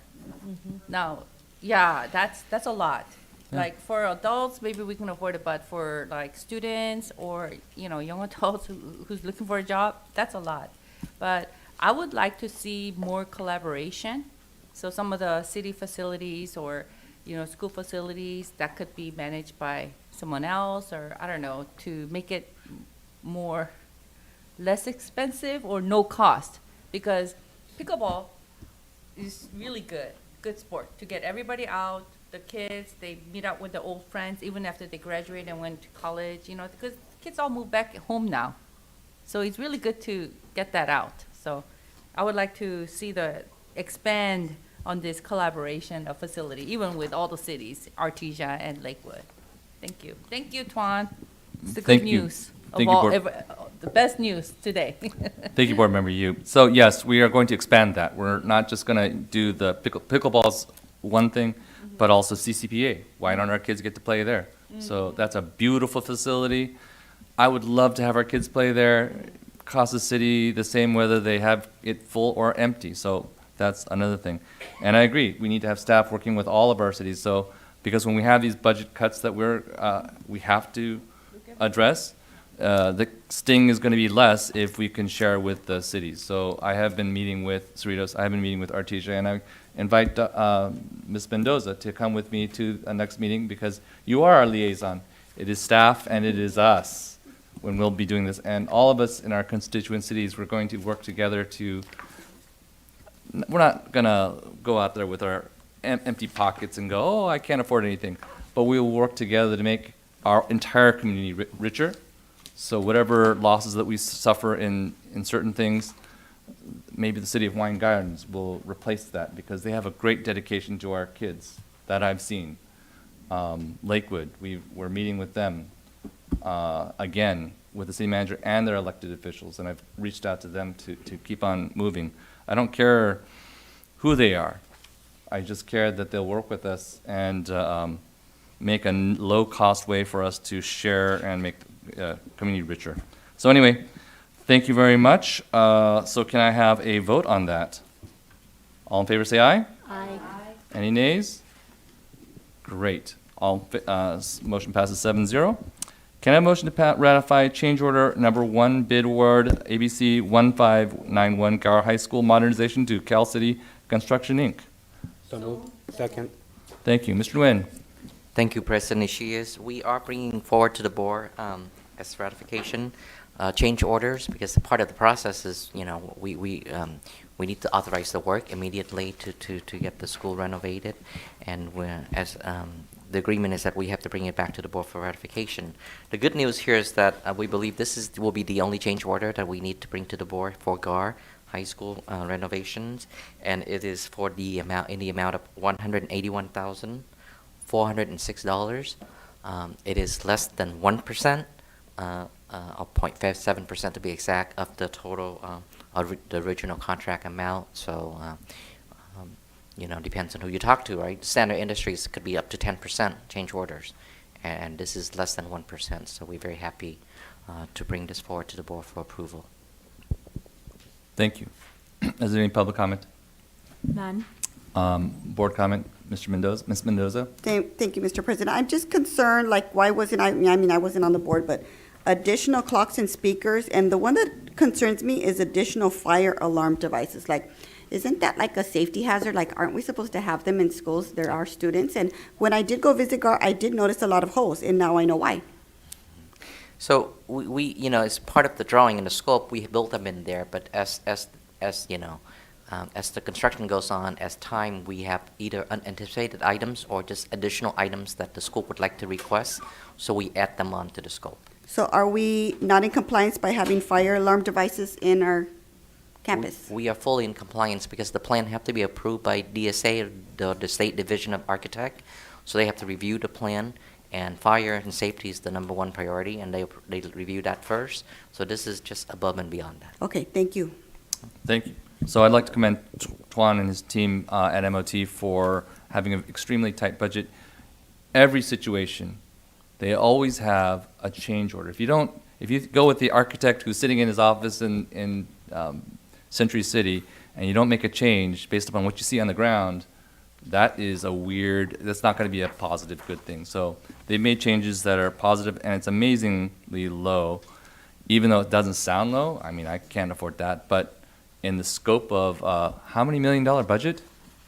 $23,805,000. $23 million budget. It is very tiny. In fact, it's probably it's good. Thank you very much, Tuan. Can I call for a vote on this item? All in favor say aye. Aye.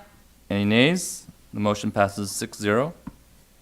Can I motion to approve bid award ABC 1672 Artesia High School cafeteria to FAR Electric, Inc., DBA FAR Builders as the lowest responsive and responsible bidder? Mr. Nguyen. Thank you, Board President Ishias. We are excited to bring to the board the renovation of the kitchen at Artesia High School. The district received a grant, the Kitchen Infrastructure and Training Grant, and this is to be used to renovate the kitchen at the different schools. So we are starting with Artesia High School. So we went to bid, and we have 2 competitive bidders, and we are recommending the board to approve the bid to the lowest responsible bidder, which is FAR Electric, in the amount of $938,740. And again, like I said, this is fully grant fund by the KIT fund, or the Kitchen Infrastructure and Training Fund. And the money must be used to renovate the kitchen throughout the districts. Great. Do we have any public comment on this item? None. Do we have any board comment on this item? Also, this is a really good job because the bids came in very close. It means they understood the bid, and it was competitive. So thank you. So all in favor say aye. Aye. Any nays? Motion passes 7-0. Thank you. Can I have a motion to approve bid award ABC 1673 Leal Elementary School modernization to Spec Construction Co., Inc. as the lowest responsive and responsible bidder? Thank you. Mr. Nguyen. Thank you, President Ishias. Again, this part of Measure BB, we have finished renovating the high school. That's the priority for the board, and the middle school, and now we are moving on to the elementary school. We've started with Bragg, and now we have 3 schools tonight for the board to approve, and Leo's the first one of them. And I'm excited to share that we have 2 responsive and responsible bidder, and the difference is only 27,000 up out of $5.4 million. So it can't get any closer than this. So it's very competitive, and we are excited, and it's within budget to bring it forward to the board to approve, to spec construction as the lowest responsive and responsible bidder. Thank you. Is there any public comment? None. Is there any board comment? So just for the public to know, they're not going to see beautiful things out there. It's just technology. So you'll say, we spent a lot of money and we don't see it, but it's to make everything faster, better, and behind the scenes. So can I have a motion, can I have a vote? All in favor say aye. Aye. Any nays? 0. Thank you. 7-0 passes. 4.7A, can I have a motion to approve bid award ABC 1674 Carver Elementary School modernization to construct one Corp as the lowest responsive and responsible bidder? So moved. Second. Mr. Min. Thank you. Again, this is Measure BB renovation at Carver Elementary School. We received 4 bids, and they are very competitive, as you can see here. We are actually, this is a combined project between the deferred maintenance, which is the HVAC at Carver, and the renovation, which is Measure BB. 2 separate funding sources there, totaling $6.3 million. Again, to construction, one core as the lowest responsive and responsible bidders. In this particular bid, we actually received 4 bids, and they, again, on page 122, very competitive, and we happy to present this to the board for approval. Are there any public comments on this item? None. Are there any board comments on this item? And I'll call for a vote. All in favor say aye. Aye. Vote passes 7-0. Thank you, Mr. Nguyen. Another construction project. Can I have a motion to approve bid award ABC 1675 Nixon Elementary School modernization to the New Dynasty Construction Company as the lowest responsive and responsible bidder? Tatiana moves. Second. Okay, Mr. Nguyen. Thank you. Again, this is Measure BB renovation at Nixon Elementary School. We are recommending the board approve. We got 4 bidders, and New Dynasty Construction is the lowest responsive and responsible bidder. I'm happy for them because if you look at the last 2, they were the second lowest. So they didn't get, by law, they didn't get the award because we have to award to the lowest responsive and responsible bidder.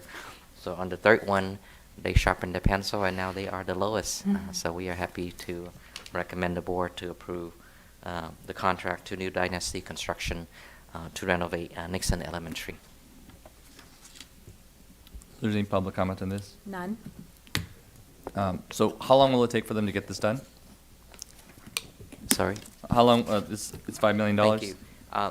So the contract terms would start, they will start after school's out this year, right? Hopefully June 1st, and it'll go through the next school year. So it will be done at all 3 schools by the end of May of 2026. And this one's a full renovation and everything, so we'll see all the specific things that we requested. That is correct. Thank you.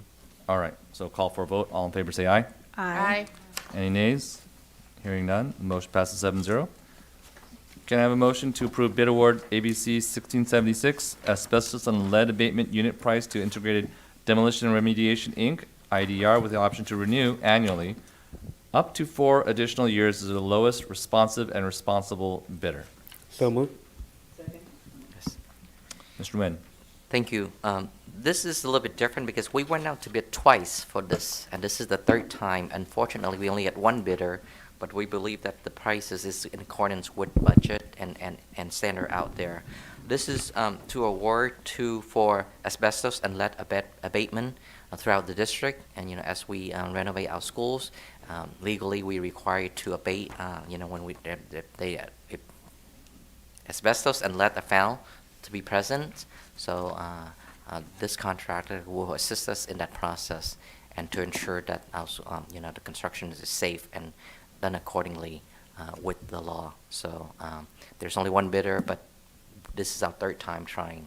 So we are recommending to the board to approve IDR as the lowest, or as the bidder for this project. Any public comment? None. Any board comment? All right, then I'll call for a vote. All in favor say aye. Aye. Any nays? Hearing none, motion passes 7-0. I think down to our last one, 4.10A, may I have a motion to approve bid award ABC 1677 for food safety training, cleaning supplies to the food safety systems as the lowest responsible bidder. So moved.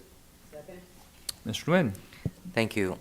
We went out to bid for food safety training as required by law of our schools, 29 schools, and provide cleaning supplies. We received the contract again from Food Safety System that we've been working with for the past, I want to say 10 years. So in the amount of $10,885 per year for this contract. So we are recommending it to the board for approval. We have very positive experience with them. Thank you. Is there any public comments on this? None. Any board comments? Thank you for the thoroughness of the report. Appreciate the detail that's provided. That helps us make a good decision here. I don't have any other questions. Can I call for a vote? All in favor say aye. Aye. Any nays? Motion passes 7-0. Thank you. Board member reports. Oh, I was expecting number 7, but it's actually Dr. Rios. Because I'm so excited to share. I feel like we haven't been here in a while, but the fact that we went to NSBA finally.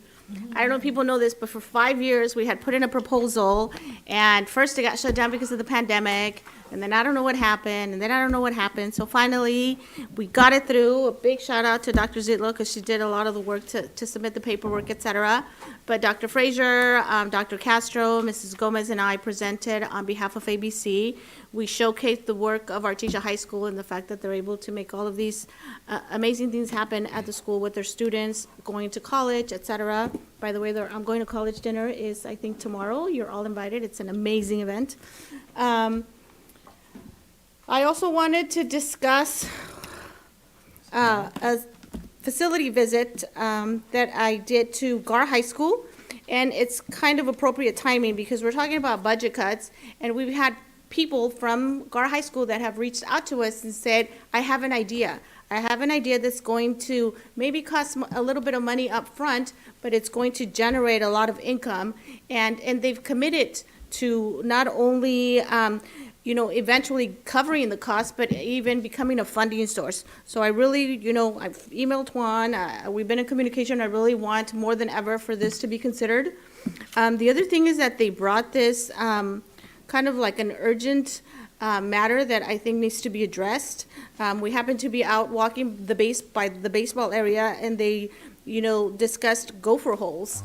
And I was at a baseball game today, and I started to look at this as in a different light because, our athletes are D1 athletes. These kids are, going to go on to play college level, hopefully maybe even get drafted at some point. And the idea that, a gopher hole can potentially cause a risk or, get in the way of that really bothered me. And I was had a little bit of anxiety watching them out there running, trying to catch a ball. So I think it's an immediate need that needs to be addressed. Lastly, teacher appreciation. Thank you to all the teachers. I especially, I think, found myself thinking about the teachers that made a difference in my life. And, it always comes back. The other thing that came to mind was Maya Angelou's quote of, people will forget what you said, people will forget what you did, but people will never forget how you made them feel. And it's always that teacher that goes out of their way to make that student feel special. And I may have had dozens of teachers, but certain ones stick out because of the way they made me feel. They made me feel welcome. They made me feel seen. And so a shout out to them and to all our teachers that do that every day here in our district. So happy Teacher Appreciation Day. Thank you. That's my report. Thank you. Vice President Noyola. Thank you, President Ishii. I just wanted to share some, like I mentioned earlier, I did get to visit all the high schools, but through the lens of our SIAs. I got to actually welcome every student with the SIA, starting at Tracy High School with Pablo Vega, and then Monday, April 20th with Mr. Chris Burren, who's here, and Jose Serrano.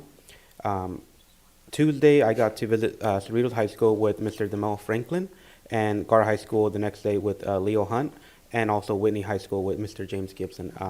Some great insights I got from the RSIAs. They are a value to our campuses. they see themselves as the protectors of all things ABC, so I want to credit them for their insights. I will share their ideas to Dr. Lietlow and also their principals, and I just want to thank them for everything they do and putting themselves on the line. Happy Mother's Day for all the moms of ABC. I appreciate every single mom that does not just take care of their own kids, but also take care of all the other kids here at ABC. So thank you guys, and that's my report. Thank you. Board Clerk Yokoyama Bui. Happy Teacher Appreciation Week to all the teachers and educators out there. I know at my children's school, we're so excited. We love to shower our teachers with so much love and attention, and I hope that's going on at all our schools.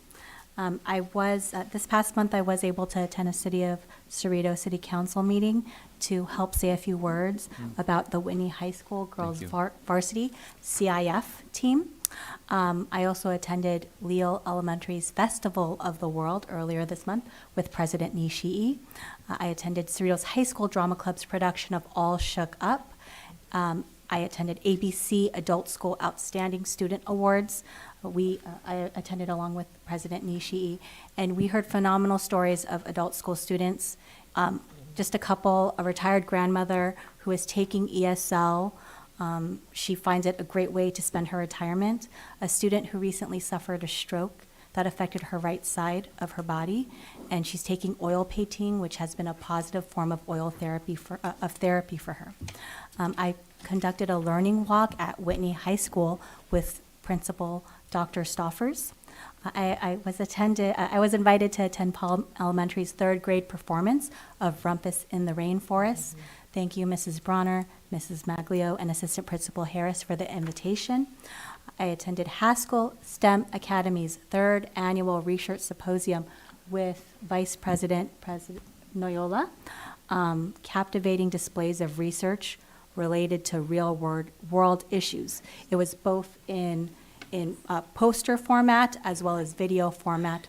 I did want to see if maybe for the next board meeting or one of the board meetings, we could have a few of the students put up their displays. They worked so hard on them using the Canva device app, and then they were able to make the posters.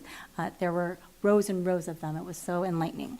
Whitney High School's production of Wizard of Oz, Willow Elementary's ABC Excel's AWA performance of Wicked.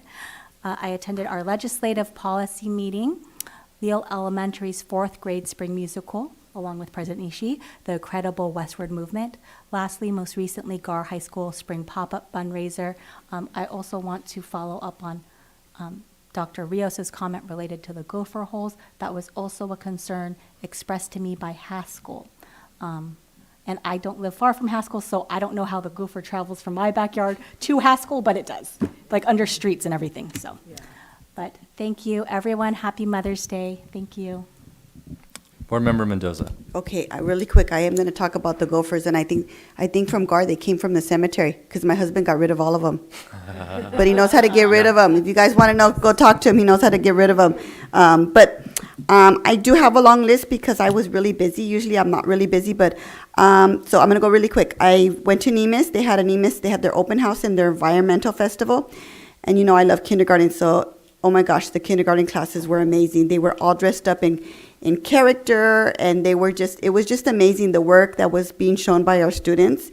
I had a wonderful time there. And I also went to NEMIS Financial Literacy Night, and I'm going to make a request for next month's agenda. I would actually like to bring the students who participated in the stock market. I don't know exactly where they placed, but these kids actually play the stock market. Like, they explained everything, and I was like, I have no idea what you're talking about. But they did really well, and so I would like to invite them to the board meeting and recognize them, because these are elementary students who actually kind of made money. They had to come up with their own business plan, and it was just amazing to hear about them, and I don't think we've ever brought them to the board to recognize them. So I'd like to officially put that on the agenda for next month. I also stopped into the kindergarten roundup that was held at Cabrillo Lane Adult School, and I just said a few words. I just really wanted to recognize that we are already planning for next year's kindergarten class, and giving our parents information about expectations and what they can do at the house to kind of prepare them for kindergarten.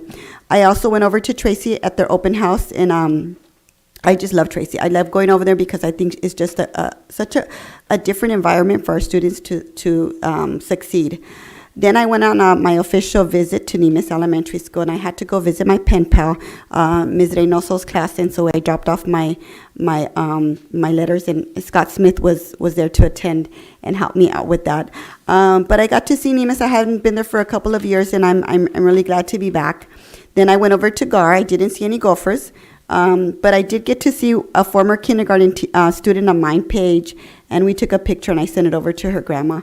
And then I was in the hot seat with the ASB students, and they had some really good questions, from phone policy to like immigration. Again, Scott Smith was there with me. Didn't they have good questions? Like, they were really good. I was like, wow. And then I asked them questions about them, like where they were going, college and career. And we have amazing kids in our school district. I'm just in awe of them. I was able to attend the City of Artesia Extravaganza and the Public Safety Expo. Each year, the expo and the extravaganza gets bigger and bigger, and I'm glad to see that our community comes out to participate in that. I did go over to the GAR Band Close fundraiser, and I didn't know about the pop-up. So I helped GAR with their fundraiser, and then I was like, what's that over there? So I went over there, and I went home with cookies, and then when I got home, my daughter had gone to the same pop-up, and she came home with the same cookies. Because we're like this, we're sweets. It was funny, it was really funny. And again, we mentioned already Teacher Appreciation Week, and I was so glad to see our tenured teachers here. But also we have employee recognition, so I know it's just not teachers, it's all of our employees. And I know the district is going to be recognizing them. I would like to invite everybody to the Hispanic Latino Family Circle, which is going to be held this month, the 13th, at 6 p.m. at GAR High School. Y los invito todos al Círculo de Familias Latinas. Va a ser el 13 de este mes mayo a las 6 de la tarde y va a estar en la Escuela GAR. Also inviting you Saturday, May 10th from 5 to 10 p.m. at Artesia Park. The City of Artesia is going to be hosting the Mariachi Festival. If you haven't come, it's so much fun. This weekend, we're going to be celebrating not only Mother's Day, but we're going to be celebrating Feliz Dia de las Madres. So if you are Latina, Hispanic, we get 2 days.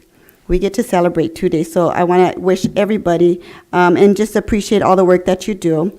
And then I want to congratulate our new board member, Jeannie McCann. I know you're going to do a great job. I know it's your first one. This was hard. This was a long one. They're not usually this long, so it's going to get better. Don't worry. Don't worry. I do. They're not all this long. They're not all this long. No, Mr. President. That concludes my board report. Thank you, Mr. President. Thank you. Board Member Jeannie McHatton. Going on, it'd be good. Okay, well, first of all, this is a very memorable first meeting. And let's see, I made it to GAR's pop-up event, which was very interesting. Lots of nice and good vendors. I wanted to remind you that it's the middle school track meet this Saturday at GAR. And then Optimus is having an event, a gala on, I believe it's the 19th of May, which all the benefits go to ABC Cares. So that's really important. And happy Mother's Day to everyone here, and happy Teacher Appreciation Day. Thank you. Board Member Yu. Thank you, President Nishi. I spent some time with Dr. Castro to look over the curriculums and is that called the California Assessment Test? Yeah. And what was kind of surprising is that it's a standardized test, so everybody takes the same test, but some of these elementary school tests, like 5th and 6th grade, those were really hard.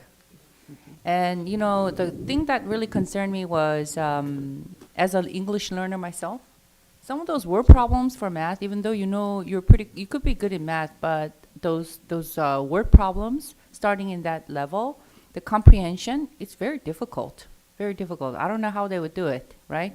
So I had a lot of thoughts about this standardized test. I almost think that this standardized test cannot be the same for the schools.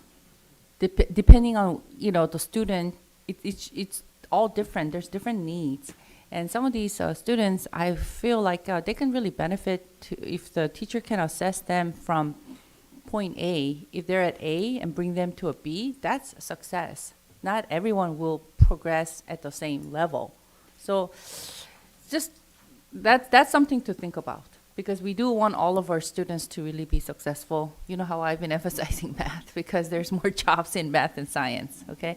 That's really dear to my heart. So that was one thing. And just happy Mother's Day. I want to take this time to reflect on my mom, who passed away, 2 years ago. And as I said, she worked in the garment district. She never really learned to speak English. But, the sacrifice of a mom is what really build up children, really. In every household, mothers play a critical role. And, my mom's sacrifice, she went through the Japanese colonial period where she couldn't speak Korean language in schools. And then the Korean War was just brutal. The Korean Civil War, it just burned everything. So she lost her house and her dad and all the men, all her brothers, and she was devastated. And she had trauma in her dreams even to the day she died. But even then, we immigrated in 1974, and she raised 4 kids, working as a garment seamstress. And my dad, we did janitorial service and cleaning and painting, everything. And I helped them too. And we survived, and she was able to get all 4 of us through college. And, between her grandkids that she all helped raise, which is like 12, and 4 daughters and son-in-laws, 8. So of 20 of us, 14 of us are tax-paying citizens. So my mom's life is a legacy. She was a successful, patriotic mom in this country. So I just want to honor her and a lot of other moms out there who's just like her. They may not speak English because they immigrated and they really never had a time to learn the language, but they did their part to build the economy, to raise healthy children, and contributing to this, economy. And just want to say thank you to United States. This is the country that my parents chose to immigrate for opportunity and safety and freedom. So God bless all the moms, and have a wonderful Mother's Day to all of us here, right here too. Thank you, Board Member Yu. All right, announcements. Next regular board meeting will be Tuesday, May 20th at 7 p.m. District Board Office. Committee meetings will be Finance and Audit Board Advisory Committee. This is an important one to go to, talking about money. Thursday, May 22nd, 2025 at 6 p.m. District Conference Room. Strategic Planning Board Advisory Committee. In lieu of the May meeting, the members are going to invite to a June 3rd board meeting and the Local Control Accountability Plan Recommendations and Preliminary Budget on Tuesday, June 3rd. At 7 p.m., come to the District Board Office. Legislative Policy Advisory Committee is going to be meeting Wednesday, August 27th at 6:30 p.m., District Conference Room. And I think I even went to that. I think we all went to that GAR fundraiser. I think I bought something from every single booth. That's crazy. Beef jerky. The beef jerky was so good. The jerky was good. The Yes. chips were good. The tri-tip rivals Texas, almost. Wow. Big compliment. Yeah, I gotta say. So anyway, second public comment section. Clerk Bowie. Yes, we have Mr. Ray Gier. Thank you.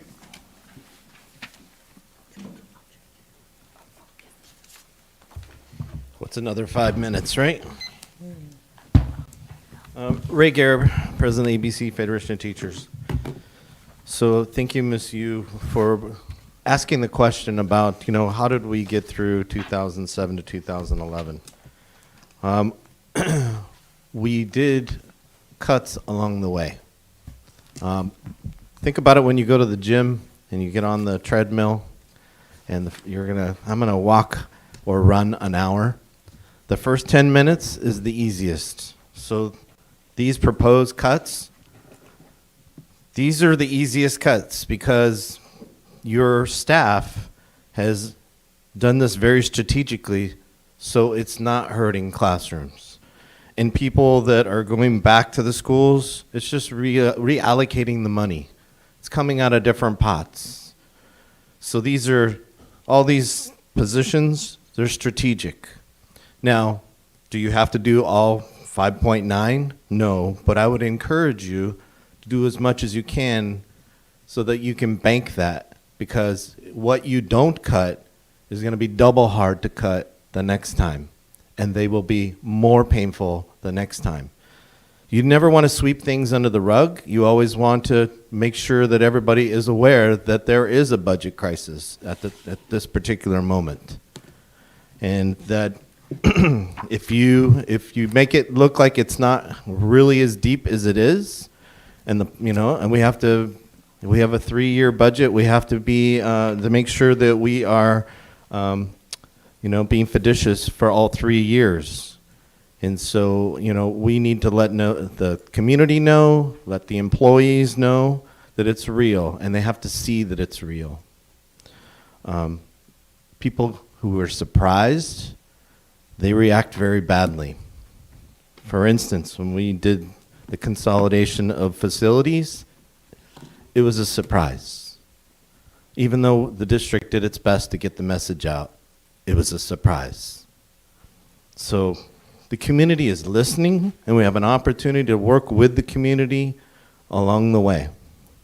And so I would encourage you to look at these budget cuts and just understand that your staff is going to reinstate critical, EL counselors and pieces where they're really needed. They're going to be looking at that. And these have been strategically done so that it does the least amount of harm to any classroom or any student in ABC. If we have to do another round, it's going to be much tougher. So anything you bank now saves you later. Just know that ABCFT is messaging that this is serious. And that, if we're going to be a comparable district to everybody around us, then we have to look at how we spend our finances, how we use our facilities, and we have to do some pain. Because pain will give gain for our students. If we have fewer classrooms, then we have fewer combo classes. And that every time you get rid of combo classes, that's less overhead. When the federal government sent a bunch of money to this school district, we did the right thing. We dumped it into personnel. Some districts built schools, or they built things that continue to eat, and they're laying off people, or they're threatening, giving pink slips and, bringing them back. And we don't want to get into that game. And so we were really smart that when we got money, we knew that the first thing we needed to do was to stabilize our schools with personnel. And so those HOSAs, for example, that were put into every school, they were told as they were hired, you do not have a position in ABC as a teacher. You have a certain amount of time here in ABC. And we've extended that time. We've really stretched that dollar and increase the amount of time that those people have been able to have a great impact in ABC. But they know that there is a limit to that because they're seeing what's happening with the budget too. So, these are tough choices, but the, early pain gives you gain later. Thank you. Thank you. Last item on the agenda, can I have a motion to adjourn? Second. All in favor say aye. Aye. I don't hear any objections, so I'll say that passes 7-0. Thank you. We are adjourned.